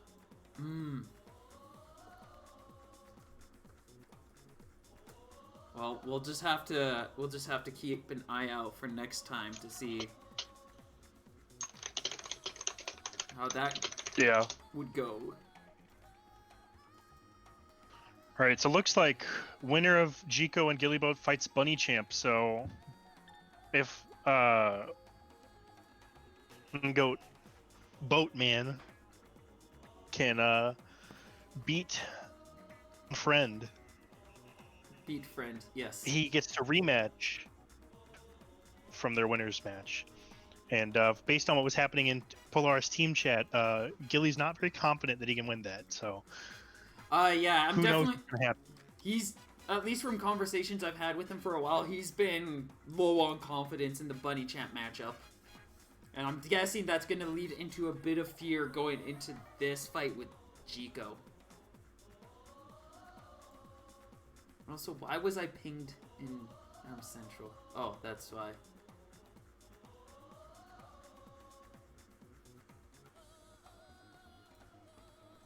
Is already out. I didn't even realize Gilly took him down 2-1. Oh, against Elshard? Yes. Oh, yeah. I'm guessing, yeah, the Lollipop can, depending on how you approach Lollipop can really struggle against Lance or can excel. And I know the way Gilly plays Lola, it's probably a pretty tough matchup. Lola Mummy is very, very even. I think it's slightly Mummy favored, but the way that Lance plays Mummy doesn't do the things that like Dendy or Slosh do that make Lola like hurt. So it easier for Gilly, especially with that popper homie. That's just such a devastating rush, and that's a free poke after any shield interaction. Mm-hmm.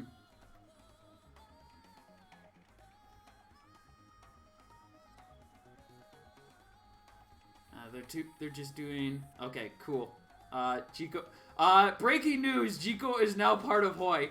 Congratulations.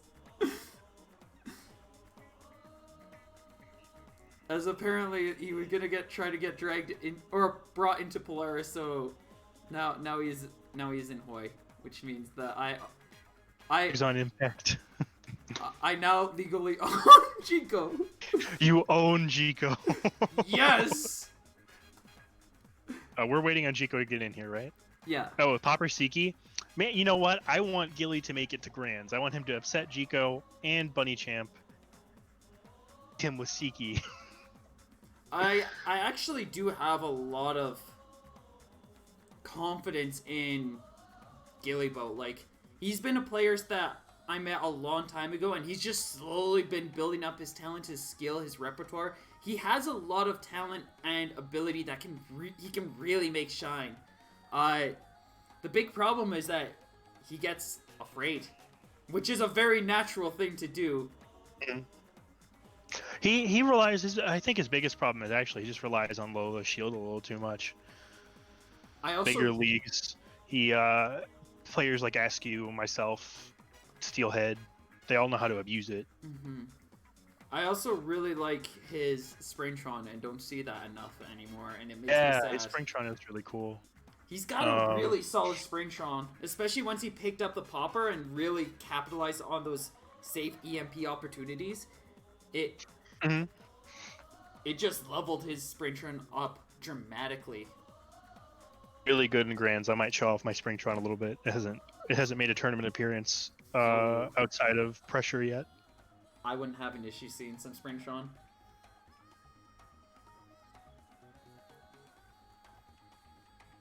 And it looks like we're going to be going to Sparring Ring for our next match, which means that Hoi will immediately be facing off against Polaris. That's crazy. The two surviving, casual crew, one of the three surviving crews in the ARM scene right now. Now that the undying TCM has finally kicked the bucket. Yeah, man. It was time. Cage was just like, it was like, that's fair. Yeah. Your only members are me and Jico. Everybody else is inactive. I mean, Riptide's also there. Tide, Hoi, Polaris, casual crew, I guess. Yeah. Well, I mean, he could have grabbed a few new friends, but at the same time, it's always awkward to try to invite new people to especially something as storied as TCM, where it has a very specific atmosphere, it has a very specific group or kind of personality that usually attracts, especially these days. So, trying to get new people into it I'm saddened that it's gone, I also feel like he probably did make the right choice there. And TCM now gets to be a loving community, a group for all the really close friends that are all there. That rush was almost a perfect shield break, but Jico managed to sneak out of the corner there. However, Gilly placed his homie rush just in the perfect place to still get that 255. That is most rushes damage. Yeah. Or that's a lot of rushes damage, so I mean, that's still really good. Gilly's like really on point with making that homie work. It's a trademark arm of his, and for good reason. He knows how to really make it shine. He's practiced with it enough, he's played with it enough that you see Gilly with a homie, and you're probably going to see some cool things. Yeah. The only thing that really lost in that match after that great rush situation was he just got a little antsy and jumped into the air against can't do. Yeah, that's fair. Staying grounded would have been better for him, and even if it shield broke, I don't think it would have killed. Yeah, the fear of your shield being broken is a huge one in the competitive ARM scene. There's a lot of huge mistakes players go for because they're afraid of having their shield broken, when they technically would only take a little bit of damage off of having their shield broken and instead try to do a perfect parry, or some kind of evade maneuver that just completely leaves them exposed, and then they take even more damage.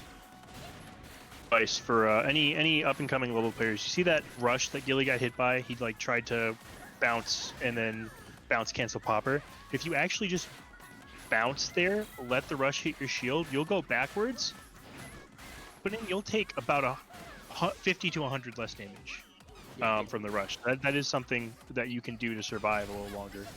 Ooh, a nice homie blast, gonna take away that rush. But If he could have just held on just a little bit longer, he could have got that rush and swung the round around.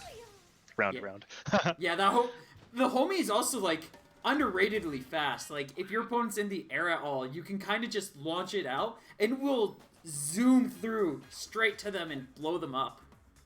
I've just never been able to get a handle on it. I keep looking at it and being like, I like Siki. I'd probably like this if it just did more damage. But well, that's why you go homie. oh no, homie. I'm speaking about homie because Okay. homie normally just doesn't do enough damage, like the regular Yeah, it's attack. It's a slightly weaker Tri-Blast, essentially, or a slightly weaker nade, more specifically. But in exchange, you get like even it's the nade versus, or no, it's the toaster versus roaster debate. But instead, it's nade versus homie, and both sides are extreme. Where nade is so much more damage, a lot less control, and homie is so much more homie, but a decent amount less damage. Like, what's it? 130 damage off of a homie charged hit? It's what, 80 and then 50? Yeah. Oh, here comes the Springtron! If it does 80 and then 50, then it's the same damage as Tri-Blast. Yeah. No, I'm pretty sure it does it's just 130. Yeah, I'm pretty sure it does 130. Either that or 120. I'll look. Oh, he's not going to do it. Let me look it up. We can look into those numbers in a bit. Right now, let's focus on this match here. As Gilly going to go in with Springtron, throwing on double toasters. It's a very page out of my book.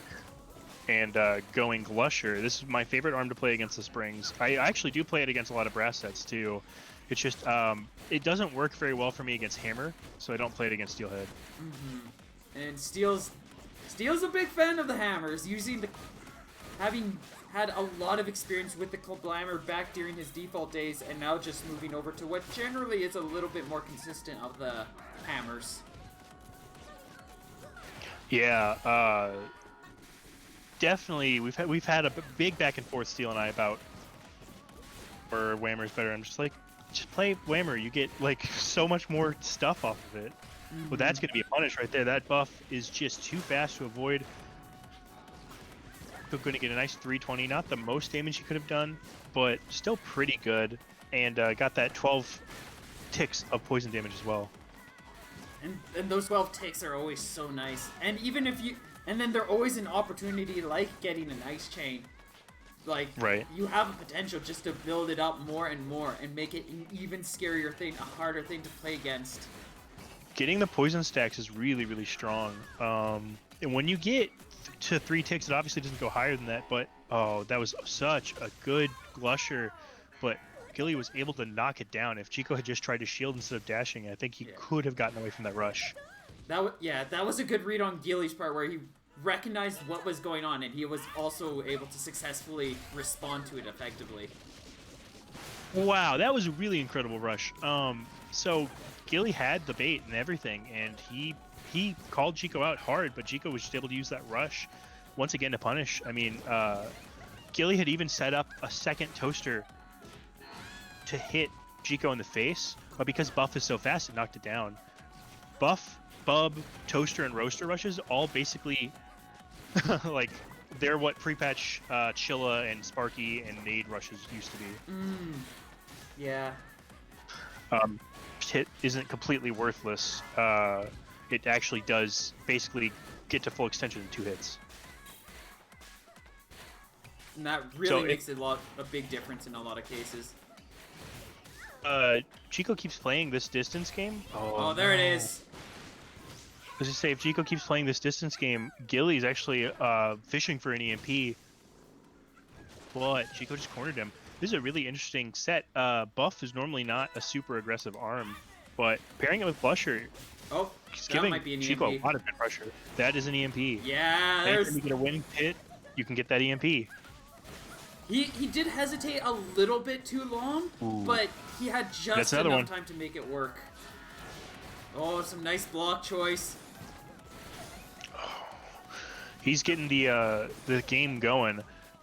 This is where Springtron shines. With a slightly, people say his air game's worse, but I've played both Spring and Tron recently, trying to teach people in Polaris, and I feel like Springtron's air dash is just, because it's slower, you don't travel all at once, and it's just a little bit better for mix-ups. Yeah, those EMPs really just gave Gilly control of this match, but now he's got to get that final hit in there, and Chico has that rush advantage and is just looking to slowly pressure Gilly down. A nice toaster, though. And Springtron keeps Gilly in the ropes. They confirm off of just about any hit. Uncharged Glusher and Buff both confirm at mid-range into Rush. Charged Glusher obviously will confirm into Rush. And if he can get some damage on Gilly's arms, Chico can do a Shield Breaker Rush with Glusher because it does an outrageous amount of shield damage. So returning to the Homie conversation we had earlier, plus Homie does 80 damage and then 50. Okay, so it is about a Tri-Blast. The big difference is just that it's extreme homing and even slower than the Nade, I'd say. Yeah, so it does 110 damage. It is... Let me look at Nade's speed. Its extension is 74 frames to max extension. Okay. Oh yeah, actually, on that note, JBB Pro, they're actually working on getting the most up-to-date version of frame data for all the gloves. Sounds like it's a project that they've just started on, and hopefully we'll see more of that. If things go well with that, we'll probably see them get like all the very minute frame data details of other arms in the future. What I want the most from frame data now is people to on with someone else offline with a capture card and just go through and test every shield interaction and every interaction, because it's very apparent that Toaster, Buff, Bub, they all have like this super quick retract knocked down, but not so much whenever they hit something. Retract when they actually get knocked down. Funchuck has that. I feel like Parasol has that, but they don't have that same thing on hit.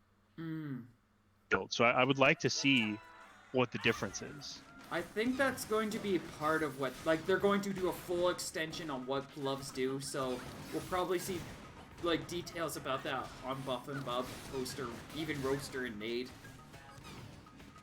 So Chico, starting out, he's going to take Gilly to Temple, which is one of his favorite stages.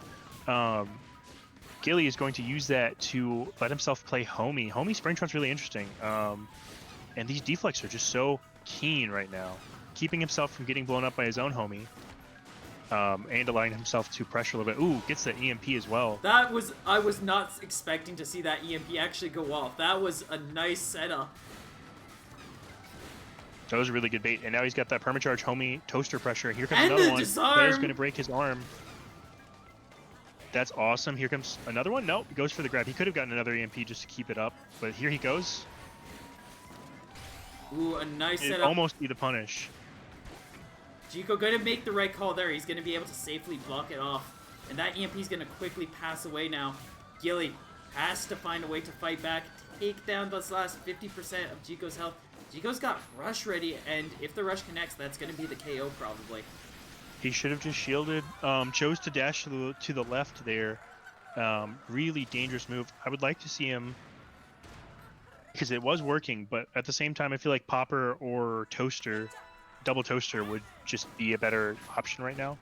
Popper can be very hard for Tribas to fight if you can maintain a pretty close distance, especially after you get EMP.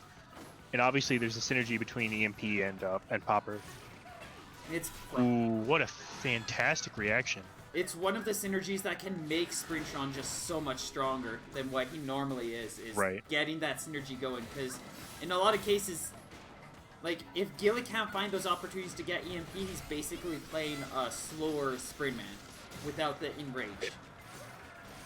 So one of the big things about Springtron is finding a way to make it so you can EMP or you can create opportunities to EMP. Looks like he's not going to have that chance, though, as Jigo is just looking for that final hit. And you know he's hungry for it. That's it. So Bunny Champ and Jigo. While we're getting this next match set up, why don't you tell the viewers, like, let's do a bit of quick story time. We don't usually talk about history.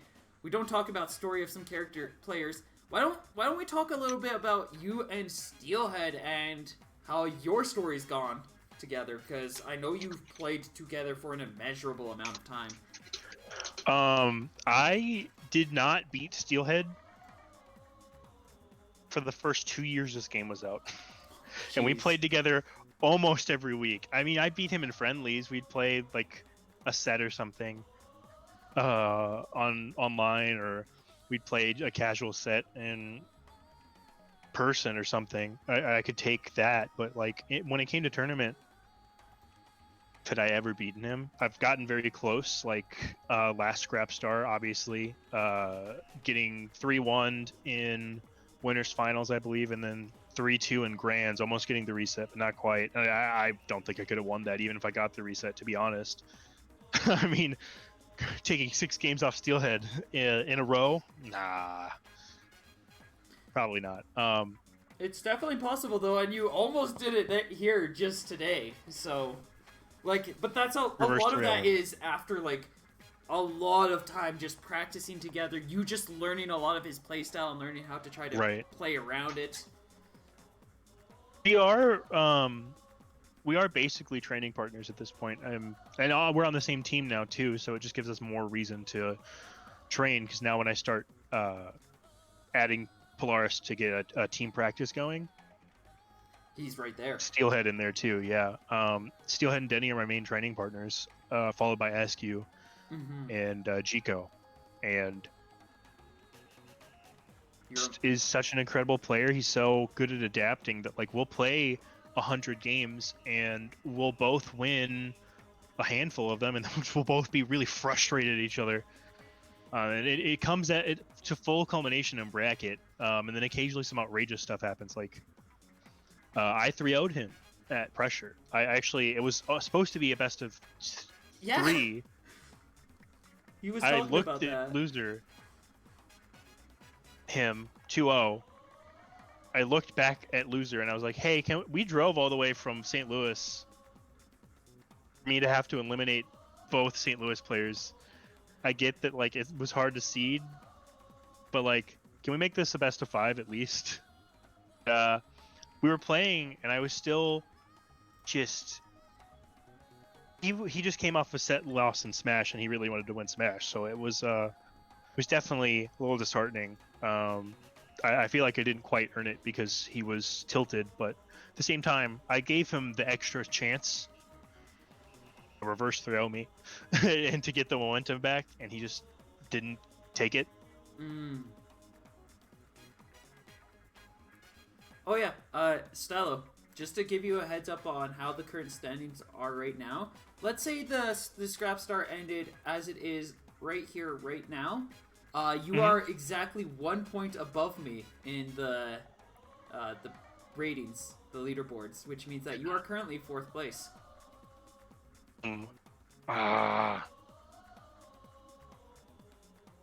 Right, and what you took Dart Remix out of the list, Steelhead right now is 10th place.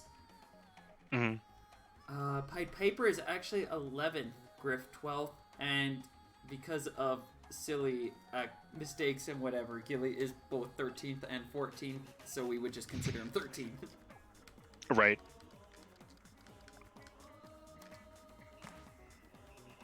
So yeah, you're in there. You're right up there.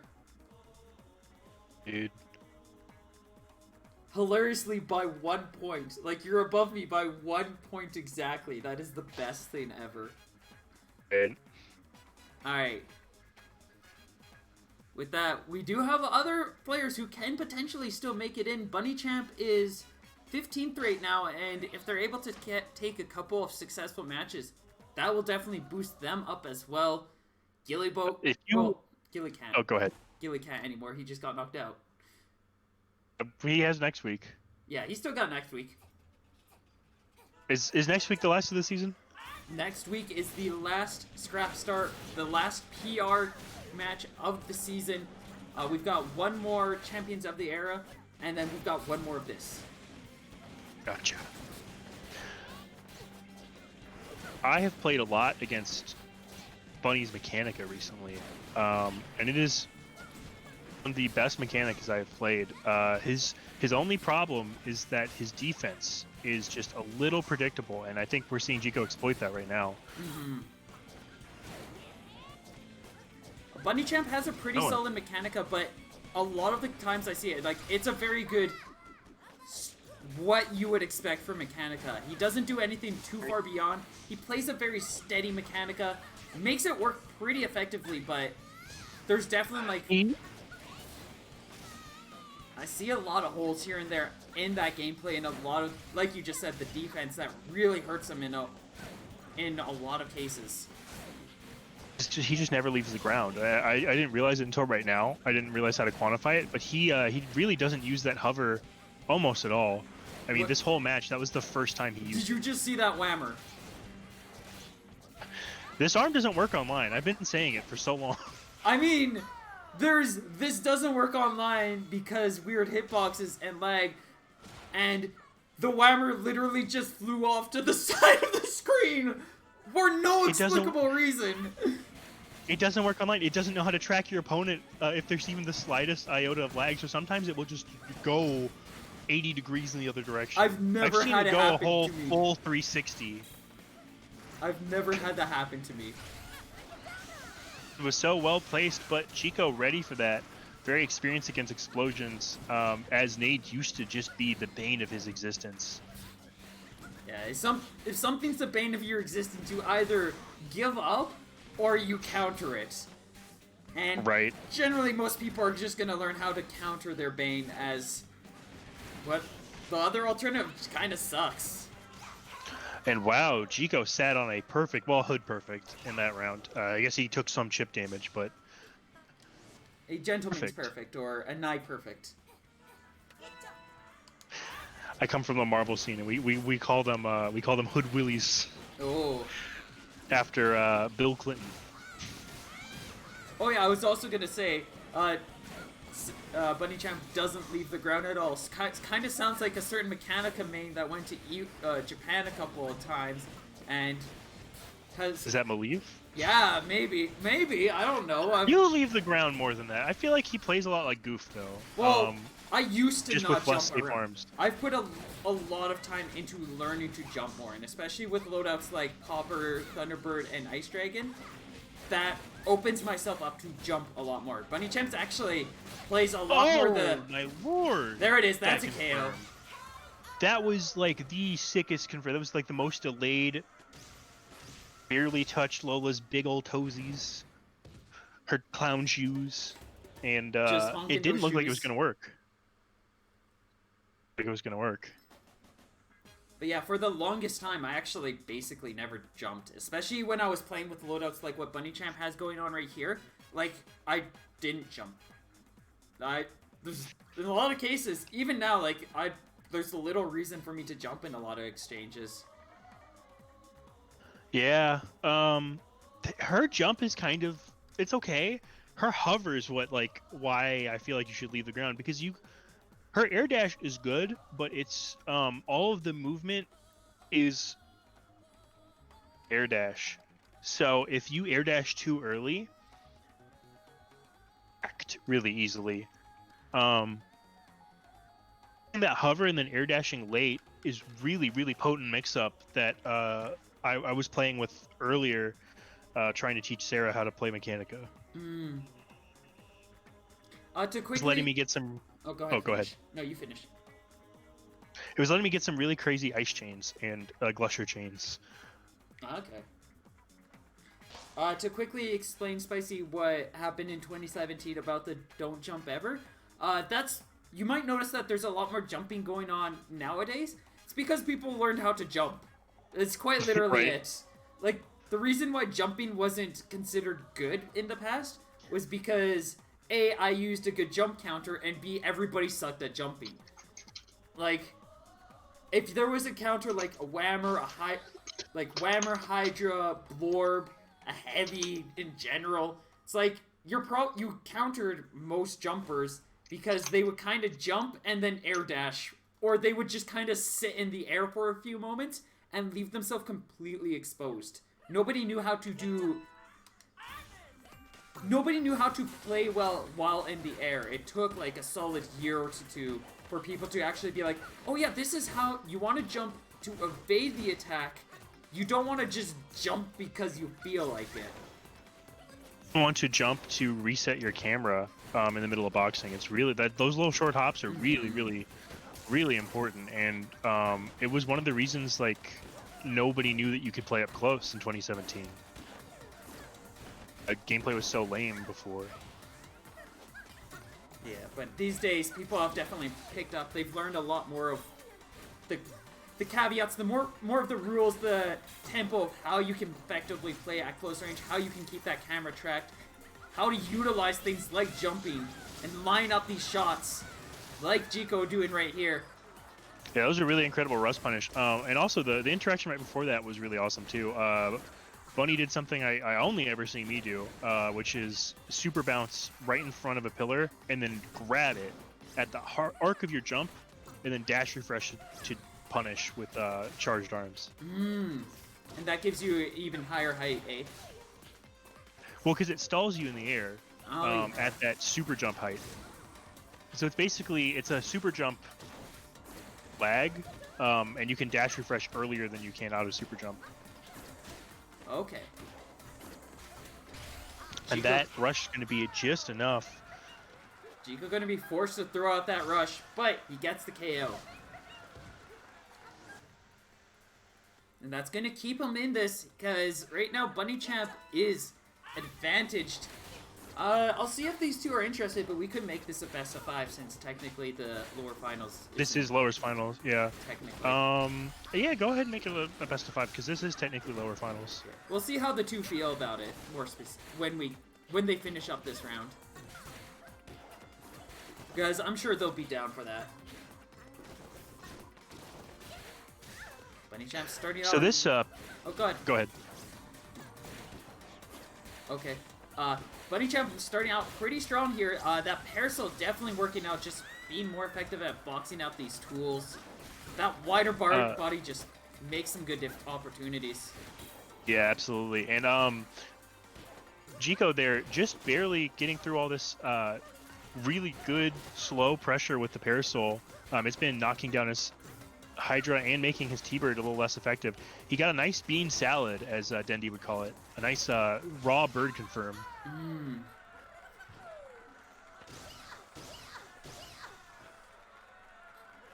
Wait. Oh, no, that's... Wait, what's the score here? 1-1. Yeah, it's 1-1. I think I updated it wrong before. Yeah. Gotcha. Yeah.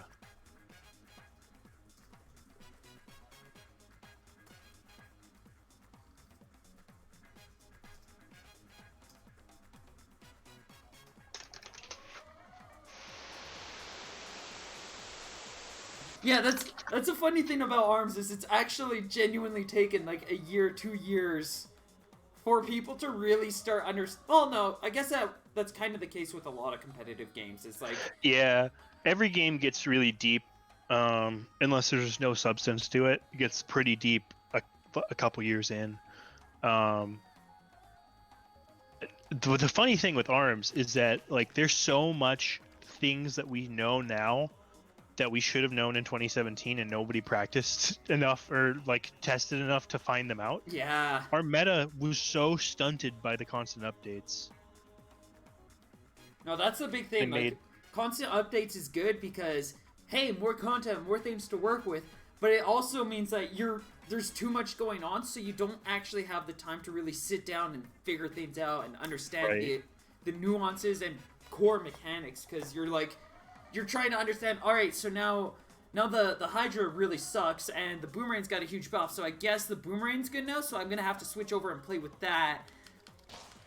It was like version 1 was a huge mess, and the whole meta changed afterwards. And then after that, like every month or every other month, we got a whole new arms with all their own balance problems, as well as the best arms at that time getting nerfed and bad ones getting buffed. So we saw stuff like T-Bird go from being the king of the scene to a very situational tool. Barely relevant for like a year. It's just now starting to make a little bit of a comeback. Because people are starting to figure out that, like, while those nerfs did hurt, it still has its time, its place. You've just got to be That was a nice grab. You see that? I meant the delay on the grab. It looked like it went straight through a bunny, and then it just worked. Yeah. Yeah, a lot of fighting games kind of play on that route. Just, especially when there are updates, like we were just saying, like it takes so much longer to figure things out when the puzzle you're looking at is constantly getting jumbled, and then you don't even have time to look at the center pieces of the puzzle because you're having to start on the outer layer. Then all the outer layer gets mixed up, and you're like, all right, now I've got to look at the outer layer again. Ooh, a nice rush. Good punish on Chico's part. That is a very hard rush to punish outright. Roaster is one of the best pairs for heavy arms because it is just so quick. Its rush is so good that even a bad rush like Whammer's raw rush, it can hit just because that Roaster's going to hit in 1 or 2 hits. Mm-hmm.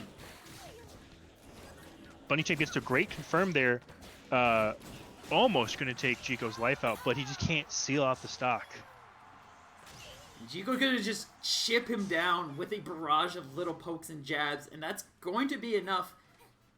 Heading into this next one, both players are ready with Rush yet again, and Chico's going to start off with advantage, getting that charged T-Bird, and is going to catch Bunny Champ as he threw out that Rush just before Bunny Champ threw out theirs, giving him more than enough time to get everything to connect fully.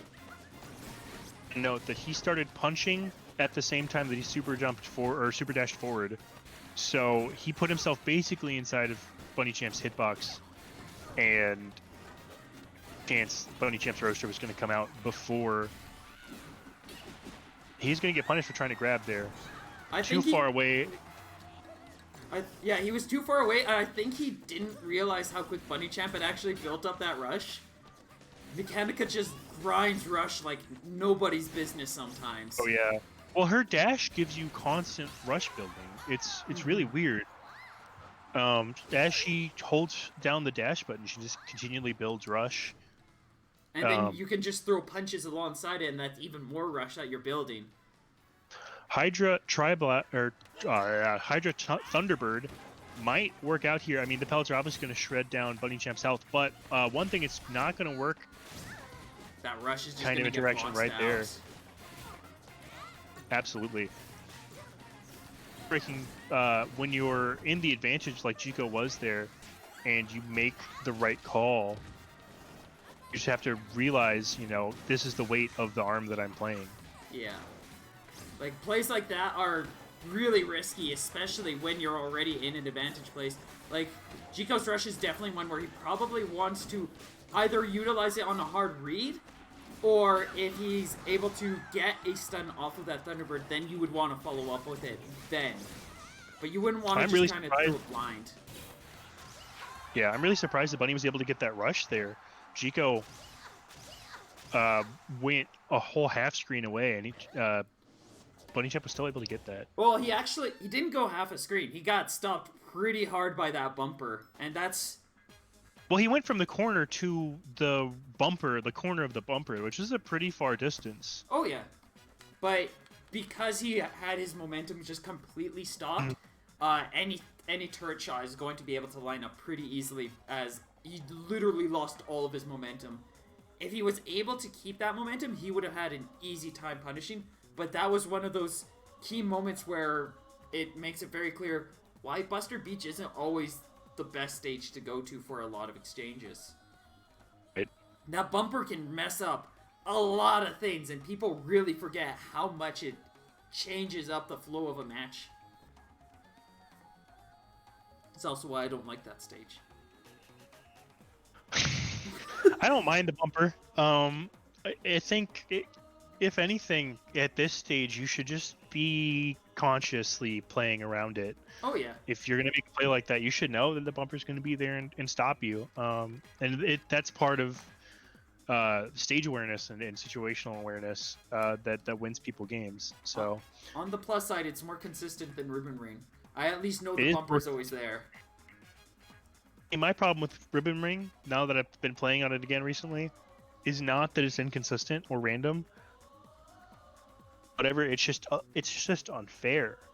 If you get up onto the third block with a character like Coil or Lollipop or Bark and Bite, if you get both of them up there, Bark can jump up there. But if he could, point that you can be on any stage in the game and it is impossible for the camera to track you. Yeah. If you do a super bounce up there and then double punch, you stall, and the only thing that can happen is that your opponent can punish your arms. They cannot punish you. You will get away with it, and you will have enough time to dash, refresh, and get a hit. Yeah, my problem with it is just the fact, it's not even that it's random, it's just that because of how the box formations come up, it can just, if you get too carried away with things, like how a lot of the pillars in other stages, you'll just get stopped. And it's just constantly there where, here you can be like, alright, so this is going to interrupt my movement a bit, but I can just quickly punch it down. Okay, now I have free movement. Ribbon Ring, it's always there. Somebody. When you're cornering somebody in Ribbon Ring, ooh, what a great punish on that rush. I thought Chico was a fool, but it turns out he knows something that I don't.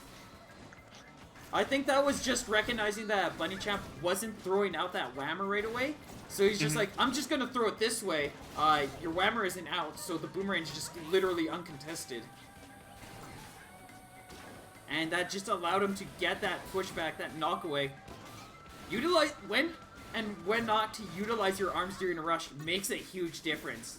Bunny Champ's very patient with that whammer, and because Jikoze was recognizing that that's been happening, he was like, oh, so I can just get a read off of you here, and I'm gonna get rewarded substantially. Right. What fantastic play by Jiko. He just keeps breaking down Bunny's arms.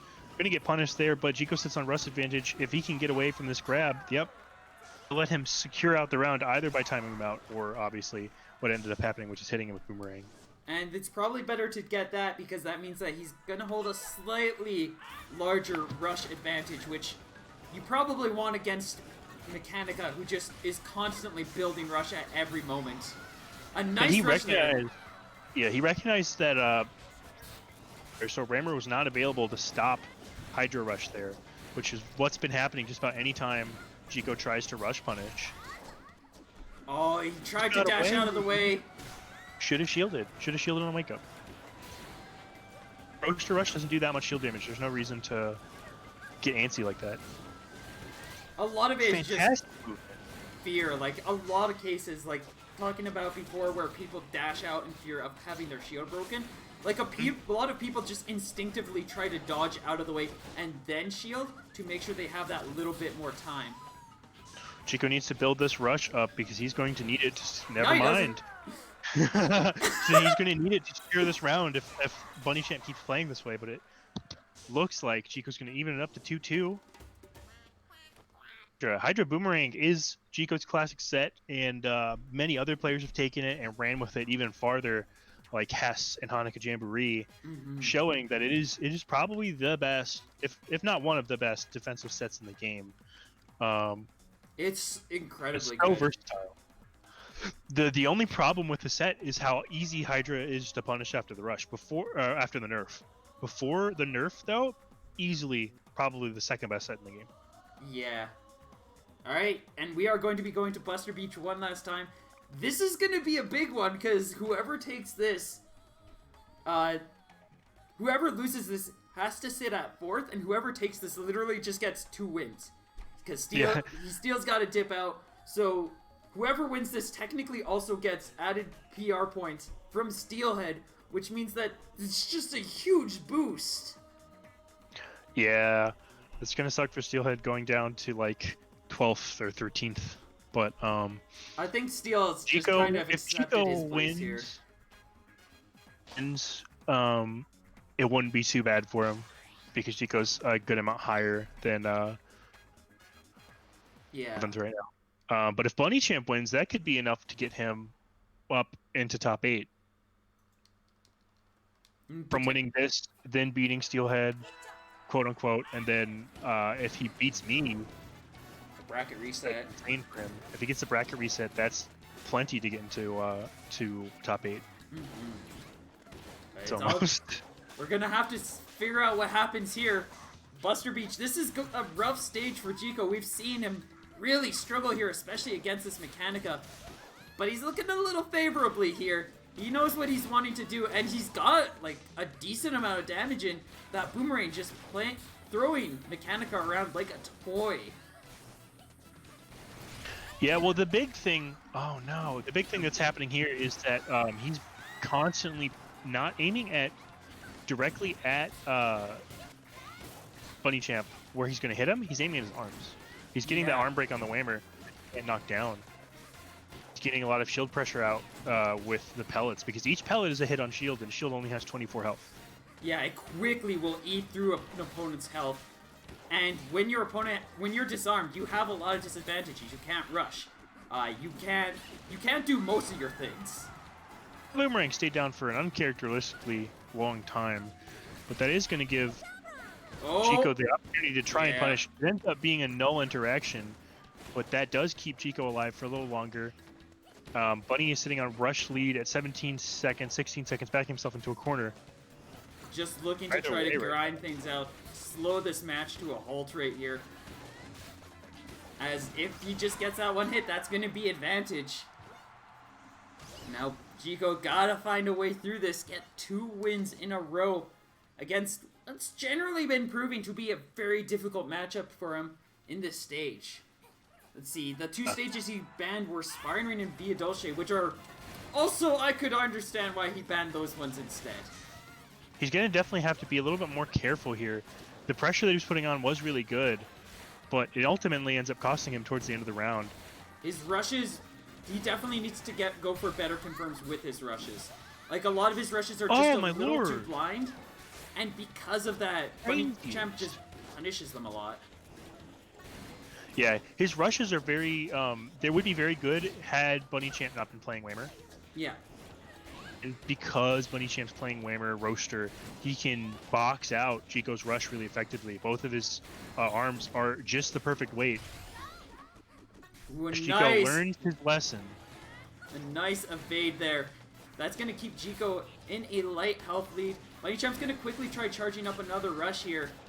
And that Whammer hit is definitely going to help get things going. But Jico's punished one rush and dodged the other. If he can get his rush out, he could probably pretty easily sway the momentum of this game in his favor. But Bunny Champ's got another rush He's ready. looking for one. Really scary. That rush will just about kill, and if he gets a confirm, it will kill. Oh, there's the opening, and Jico gonna choose to do a shield there. A very important block that would have just basically cost him the set. That would have killed him. That Boomerang, oh, it's gonna miss! The Roaster just covering that corner. Bunny Champ just dodging right now. Making sure he doesn't get hit by anything, and... Is it? With that, the timer ticks down, and Bunny Champ takes at 3-2.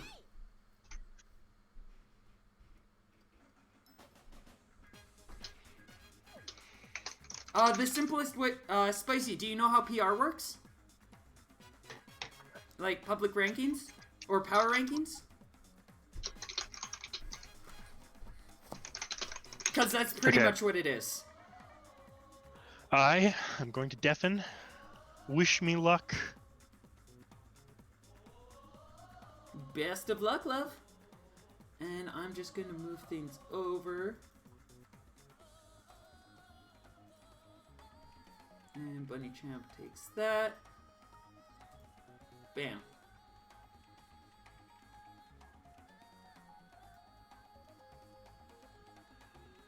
Yeah, once Bunny Champ got advantage, like, that can be just so difficult.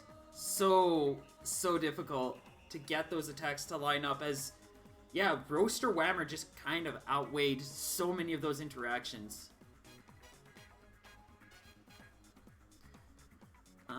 So that means that we've got that.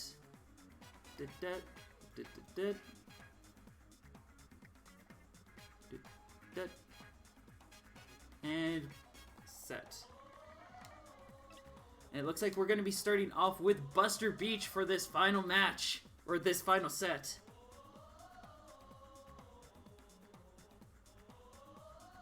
We weren't going to try to respond to that because stream delay.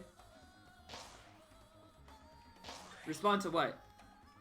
The explanation of the ARMS NA Online? Basically, it's just a PR for North America. That's about all it really is. And it looks like Bunny Champ's gonna switch over to Nade for Stylo. Counter pick, trying to counteract different things, a different approach from a different Lollipop. Stylo going to go in with that Tri-Blast, going to stick with that Megawatt. It means that these two are going to contend a lot in these weight exchanges. So it's really just between that Tri-Blast and the Nade, and who can kind of weave in, get the more pokes, get more damage overall. And so far, both kind of holding about even, with Stylo just holding a light lead, getting some soft pokes here and there. Wait. There we go. Stylo going to try to go for that rush, but the Nade going to catch him out. The rush not connecting properly, allowing Stylo to keep things going. Staying a little bit behind on health, but a quick rush charge up could easily allow him to get back in there. But Bunny Champ's just getting some really nice pressure. The Nade just knocking him down time and time again. But finally, a Megawatt stun is going to allow Stylo to push him into the critical health.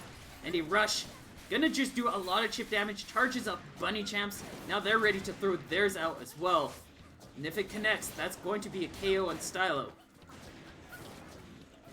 The dash forward to set up a charge forth. Bunny Champ just keeping up this tempo. That nade could have led to the KO. With a few seconds left, I think Stylo has the health lead. And Bunny Champ's gonna recognize that, just chooses to throw out the rush.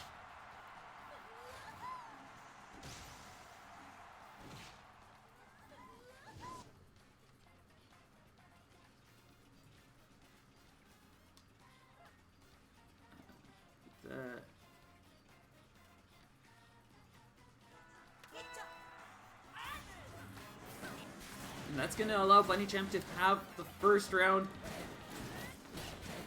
But now Stylo's going to quickly have a rush ready, and he can easily utilize that just to burn in some heavy damage and put himself in a very advantaged place. Likely setting in motion the next round to be on, or another round to likely be the case. Bunny Champ quickly charging up another rush. That Whammer just catching Stylo off time and time again as it weaves around that Megawatt. Just moves ever so more slightly. A nice grab. Bunny Champ actually now in a position can get that KO.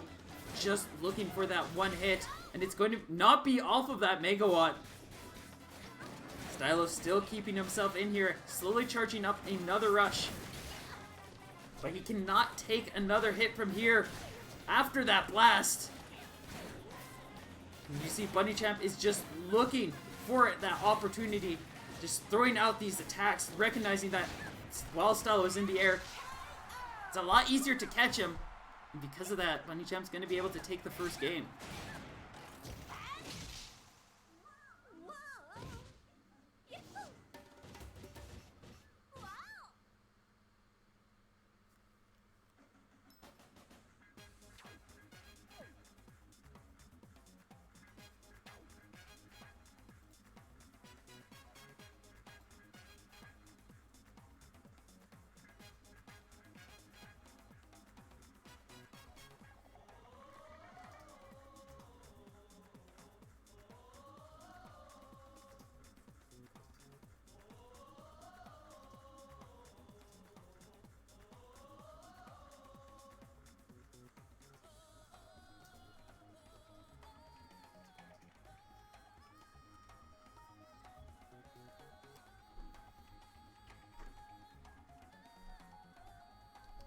Alright, so Bunny Champ sticking with their loadout, with their character choice. Scrapyard DNA Lab are going to be the banned stages, which means I'm suspecting a... Oh, nope, we're going to get some changes coming in here. Bunny Champ not interested in sticking with this stuff.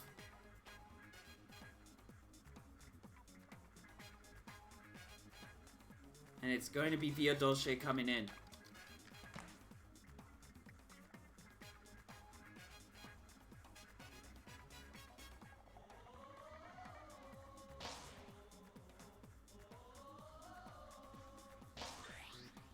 Oh yeah.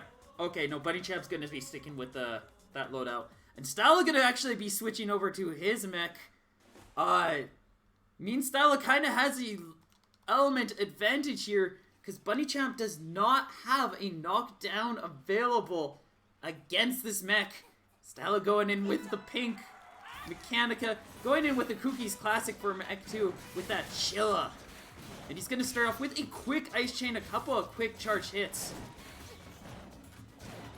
And this pressure just working out very well for Stylo, utilizing that clunky armor, that heavy build to just kind of dance between Bunny Champ's attacks. These explosions, all these chip hits can definitely still be very traumatic for Mechanica. And it's allowing Bunny Champ to get a nice opportunity to get a rush, 395 damage, keeping that health lead. This is actually, what Bunny Champ is utilizing right now is one of my favorite heavy killer loadouts. The pressure from all those chip hits and the long flinch, even against an armored opponent with the Whammer, it just allows you to get so much damage in.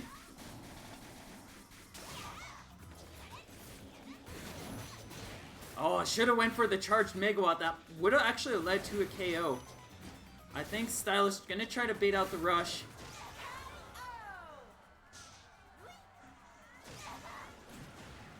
I see.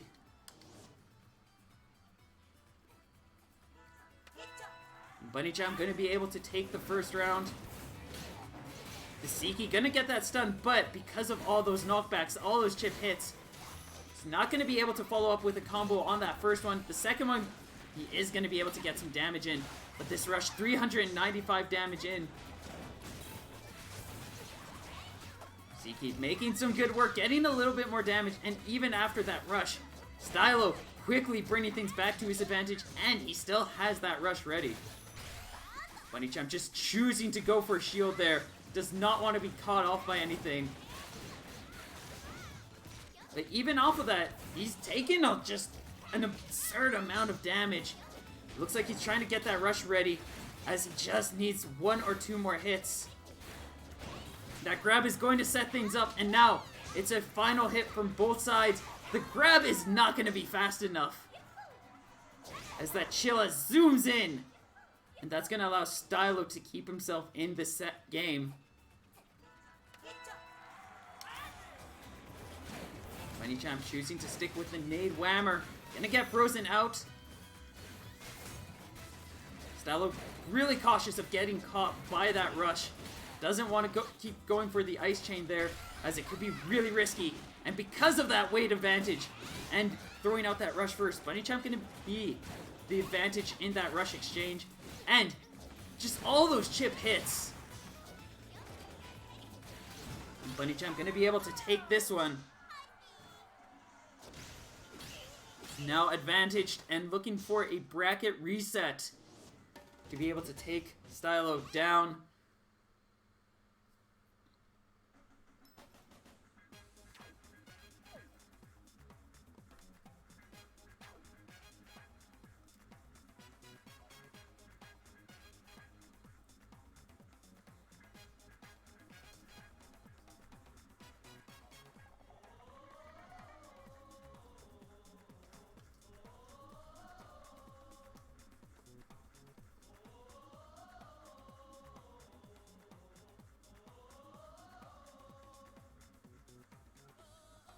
And it looks like we are going to go straight back to Via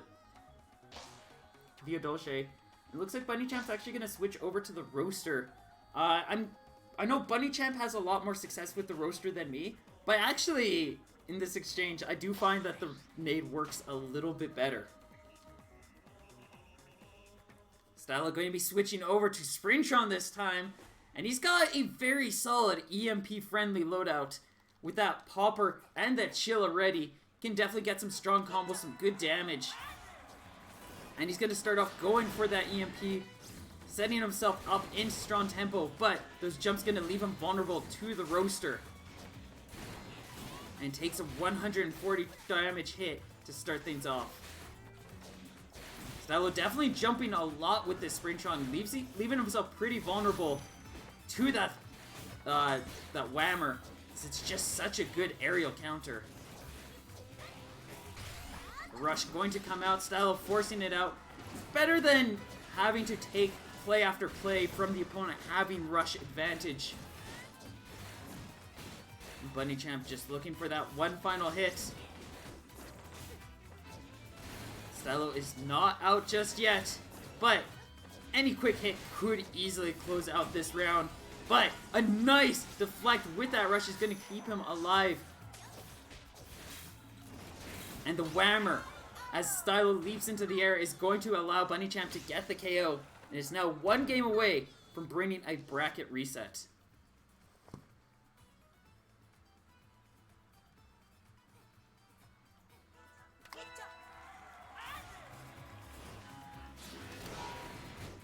Stylo gonna switch over from the Thunderbird to the Popper. That means he might even have even a bit more knockback, but it's about getting that knockback to really happen. And against a Whammer and Roaster, it's not the easiest thing to do. A nice grab, catching Stylo, feeling a lot of pressure and fear there. That is going to be Stylo's first hit, and an EMP. He's gonna get a nice disarm off of it too, as Bunny Champ a little too eager to go in for the punish. Another EMP setup. Those are going to be what can really help Stylo out, as that movement will just give him so many more options. This rush is going to be able to connect, and that's going to be enough of a knockback. Keeps that EMP rolling. Keeps that movement. Springtron is at his strongest when he's got that speed. Another freeze. Forces Bunny Champ to throw out the rush. But the Whammer is going to seal the deal, and after all that, we're going to have ourselves a bracket reset.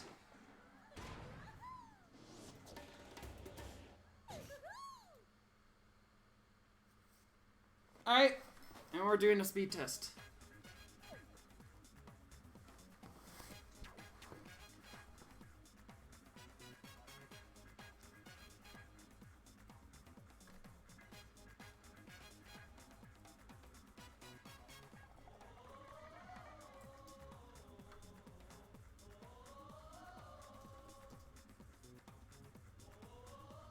Alright, so we're going to be looking at things for this speed test.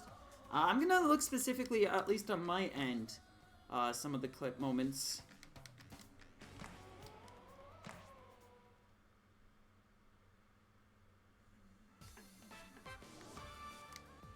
Let's see, which one was he talking about? Actually, no, I think it was... Yeah, it was this, wasn't it?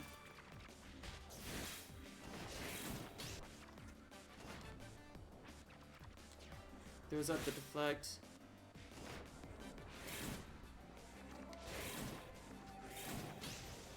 Maybe that one?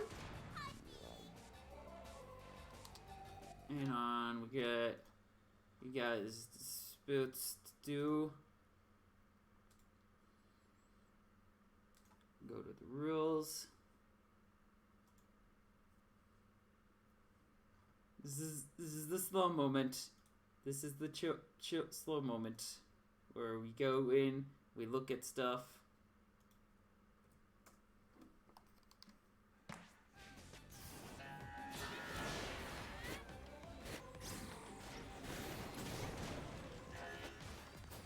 See if there's any other weird whammers.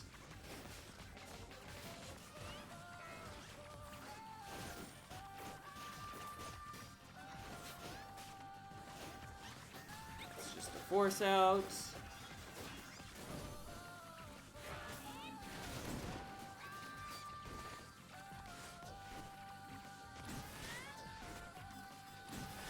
Yeah, that's the safe deflect. That one gets landed.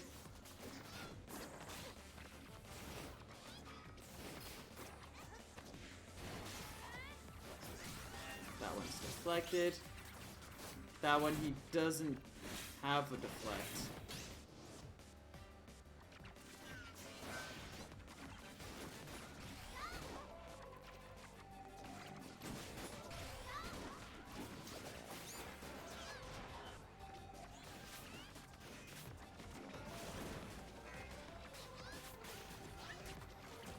The stage really not working out for the Sprintron.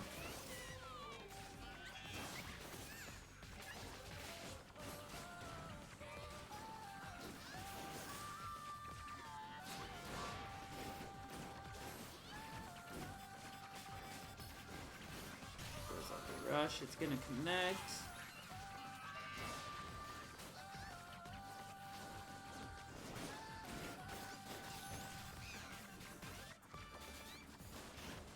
And yeah, that one's gonna connect safely because he's boxing. I'm not sure which one exactly. Just one moment.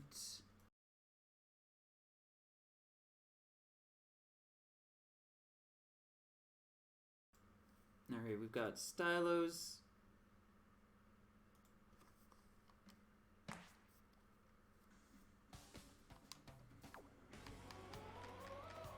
I really want Nintendo to fix their internet. I know a lot of people are doing lawsuits and everything over the joystick Joy-Con drift. It's really the internet that's my problem. I'm gonna go use the washroom while they're gathering resources and everything. I'll be right back.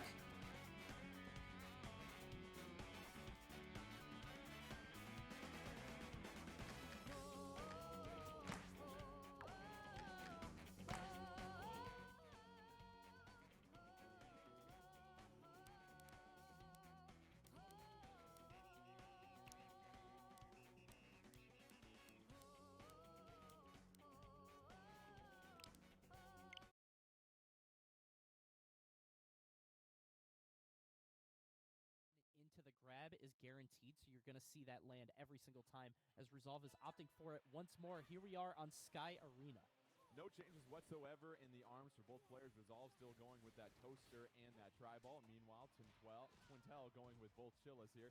And you've got Twintel already down to 75% health, and Resolve keeping the higher ground in Sky Arena as well, too. Yeah, it's so important to stay in the middle of the stage at Sky Arena, just because if you're knocked off, you have to expend your jump to get back there. And as you can tell by Nobi, jumping is not something you really want to do. You can see him stay a lot more grounded, just because when you're in the air, your options are so limited. Nobi had the higher ground for a moment here. Now both fighters in the middle part of this level here in Sky Arena. Nobi with a fully charged rush attack ready to go. Gets the throw on Resolve. Might not even have to dig into that rush attack. Resolve just one hit away from getting knocked out. Nobi doing a great job of countering back and coming back this round. Yeah, but one of the scariest things about Springman is once he's below 15% health, all of his punches will be charged. Looks like Nobi won't even have to deal with that as he takes that game. Both of them standing outside the ring for that one. And that's really a huge bonus to Nobi to not have to use your rush attack to get the KO. Now you have it going into the next round. But of course, Resolve has his rush attack ready to go. And you see both fighters really just sort of dashing left and right, trying to get a feel for each other. Nobody being too aggressive right now. But here comes the rush attack. Nobi saw the opening and was so quick to get those arms out. So one of the things that I want to see is how Nobi is going to charge up this next rush, because one of the dominating strategies against Springman is keep your rush, sit on it until you get him below maybe 30 health, and then you're able to pop it and just get past that comeback factor altogether. So I want to see how he's going to charge up on this one. Nobi at under 50% health. Resolve's got Nobi pinned back right now. Nobi going with those double chillas, as we said. You've got the Toaster and Tri-Bolt for Resolve at this point, 50 seconds left. Nobi down to about 30% health. Neither fighter able to connect with a couple punches here for the last 10 seconds. They're doing a great job of dodging and bobbing and weaving. You know that Tri-Bolt's going to have a wider area of a horizontal plane to connect with, but the charged Chilla going to go ahead and connect for Nobi, and the throw for Nobi. This will make things a little bit more interesting with 35 seconds left. Yeah, that was really beautiful. Resolve was forced to block in that situation since he was hit by the charged Chilla, and Nobi just reading that situation perfectly, getting the grab as these guys are posturing right now, trying to get their rush out. Resolve getting a couple of hits on Nobi. Nobi has no choice but to go to that rush attack. However, that does nothing at all as Resolve sitting at about 40% health. Nobi at under 25%. Resolve right now might just wait this one out. 11 seconds left. Might not have enough time to get the KO, but you got to avoid getting some damage. Oh, critical throw from Nobi. Will it be enough, though? 3, 2, 1, and the rush attack from Resolve will get the KO with 1 second left. Hey, listen, style points, they don't really matter at all, but you might as well make that victory look good. Definitely. Resolve really letting it rip on that one because he knew that it was so close in life. Alright, I'm back. Tournament is still technically going. We're just taking a brief break. And how we celebrate these breaks is by having one of these clips go on. Nobi has a charged rush and the higher ground at this point. However, Resolve able to connect with that charged Toaster to create some space and knock back Nobi. Nobi, that's not going to do anything as a rush attack. But yeah, we're just checking into a leg dispute. 75% health. Nobi still with a pretty full life bar and gets that throw. It's going to send Resolve to under 50% health. This is a critical match for Nobi. Oh gods, I remember when Nobi would always go double Chilla. Definitely. You could see how this sort of seesaw in terms of the rush charging is playing out. Very, very delightful classic. Just such good pressure and play that you can get with Twin Tail double Chilla. He's only going to get the chip damage out of that. Meanwhile, Nobi firing back isn't able to get anything out of it. A couple of bad shooters here, unfortunately, with the rush attack. Made Nobi a monster getting those ice chains going on. Now you've got the life basically at 40% each for each fighter. Resolve able to break up that throw attempt from Nobi. Nobi with double charged Chillas at this point, trying to slow things down. Resolve can't connect. Charged Chilla. We'll see how the South America Central brackets are rolling too. Before Resolve gets KO'd. Can Resolve with those... Oh, we got another person. Might be possible. Comeback here. Oh, Resolve. Unbelievable. And you see where the ability of Springman makes it so difficult. That stun confirm off the tribal. That's always been absurd. He is able to slowly bring it back from the jaws of defeat. Just the best combos off of that thing. I really do not like they give you... How many rounds?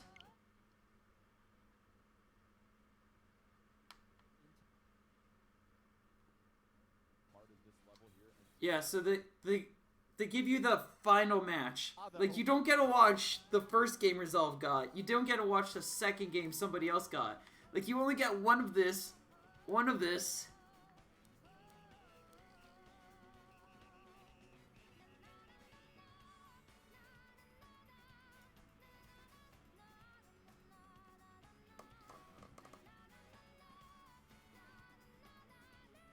Let's see.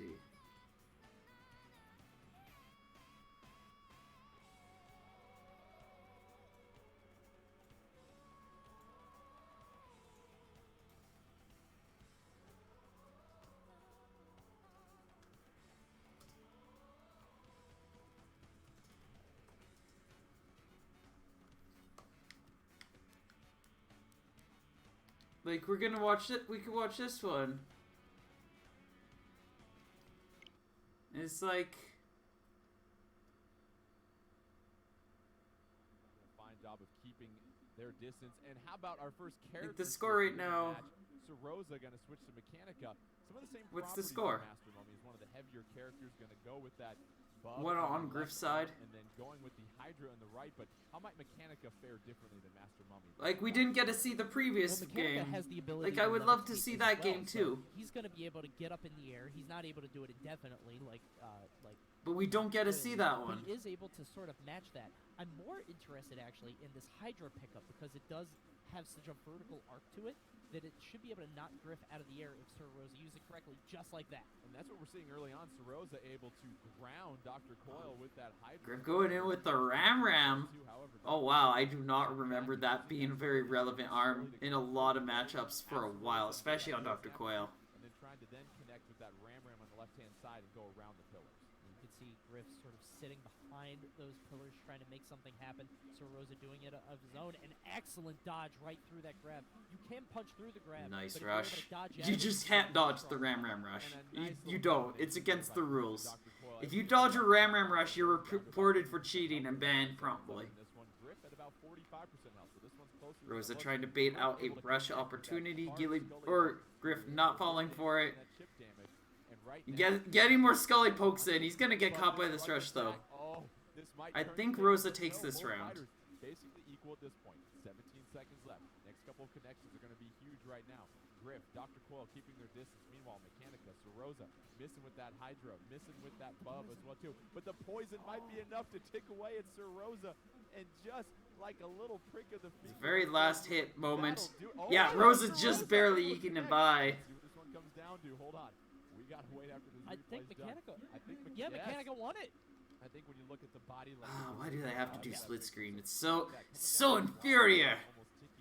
They don't even know the proper way to play record arms matches. Thought that poison was going to be enough to do it, but awesome stuff to Soroza, able to make it happen. Griff starting this one out with the rush. Ooh, a nice Soroza read is into that not movement. going to get a big one though, because the Hydra wasn't fully active, but still 335. That's nothing to sneeze at. Like, you don't even get the full view of the beautiful arms making their movements and everything. 5 seconds left in this one. Plenty of time. Soroza trying to take this. And just cut out so much of the map. Games go in this matchup between these two in our final opening round matchup. 68 seconds left. However, Griff, Dr. Coyle already to under 25% health. Soroza trying to keep Dr. Coyle at bay right now, but Dr. Coyle fighting back right Oh, now. Griff had a final hit. Connect, but then here comes Soroza. Full rush meter ready to go. Dr. Coyle unleashes the rush attack. Is that going to be enough? And yes, Dr. Coyle with a critical rush let's attack see. right at the moment to turn the tables and steal this round. That was just huge damage coming out from those arms right there. You can see he actually switched away Oh, from the yeah, Scully these button are to go for more different of a boomerang type timing. play. He didn't need anything so direct, and I think part of that is because Mechanica she doesn't flinch from those hits if they're uncharged.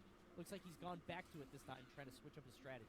Mechanica swing and a miss there with the rush attack. That's going to just do a little bit of chip damage and a nice little 1-2 connection by Griff with that Scully and that Ram Ram. You see the poison damage start to chip away at Soroza. Soroza, though, keeping things at bay, starting to get a couple connections on Griff, knocking Griff down, and already Griff at about 50% health. Soroza at 75%. We still have plenty of time left in this matchup. Wait, what happened? I missed it. Meter ready to go. Dr. Coyle unleashes the rush attack. Go rush attack. Oh, that first one was Rosa. Okay, the first one was Rosa winning with the timeout. This is the... Soroza, though, And then Griff brought it back. get a couple connections on Griff. And knocking this is the Griff last down. one. Already Griff at about 50% health. Soroza at 75%. We still have plenty of time left in this matchup.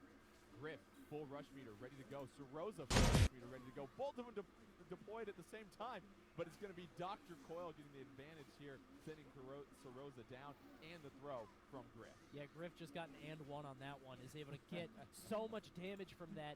But honestly, it doesn't look that crazy in terms of the health differential. If Soroza can land maybe one more charge punch and then a grab, he should be just fine. As that one lands, that's 100 damage right there. Soroza not out of this by any means. Griff gets the poison to connect with Soroza, though.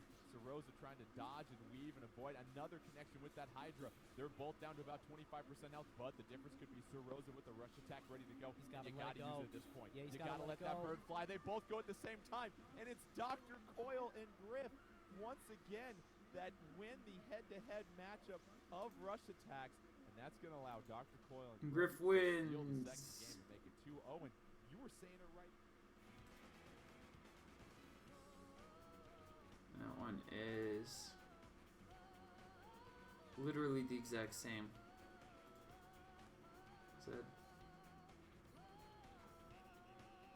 That's a different link. Let's see. Where...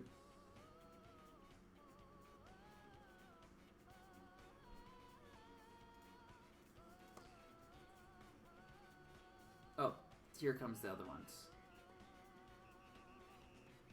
13, 86, 36.11.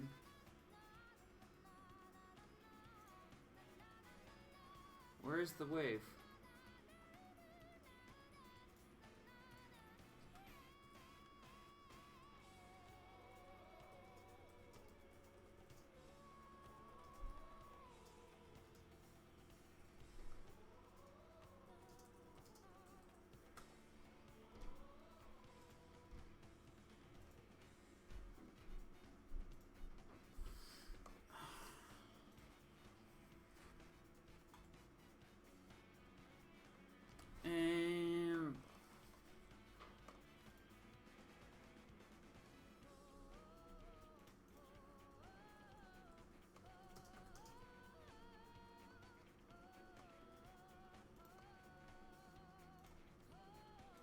Let's see.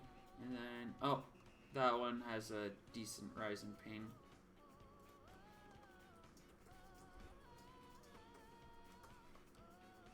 Yeah, let's get another video going.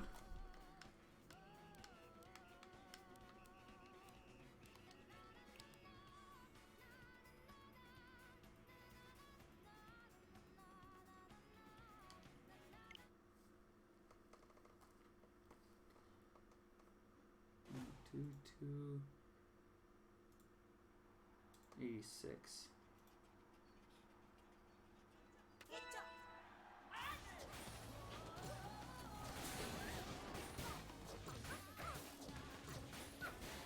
And it goes all the way up to 175. Oh wow.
think we're gonna call it here.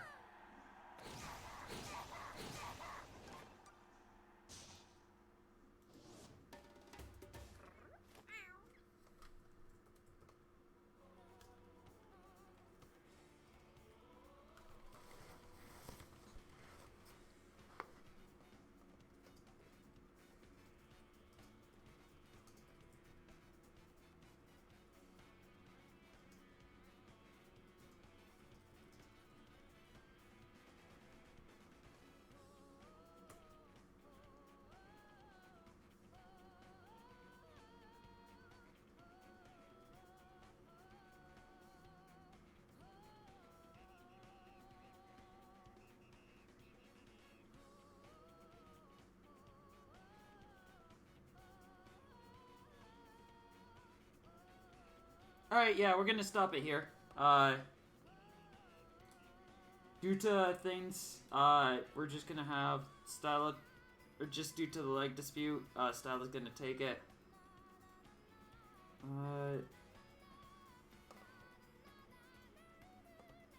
But it goes that way.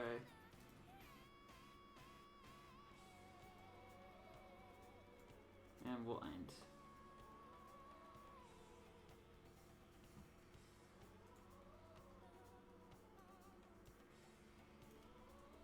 Whoa. Hi. So I'm gonna buy him a stupid USB-C.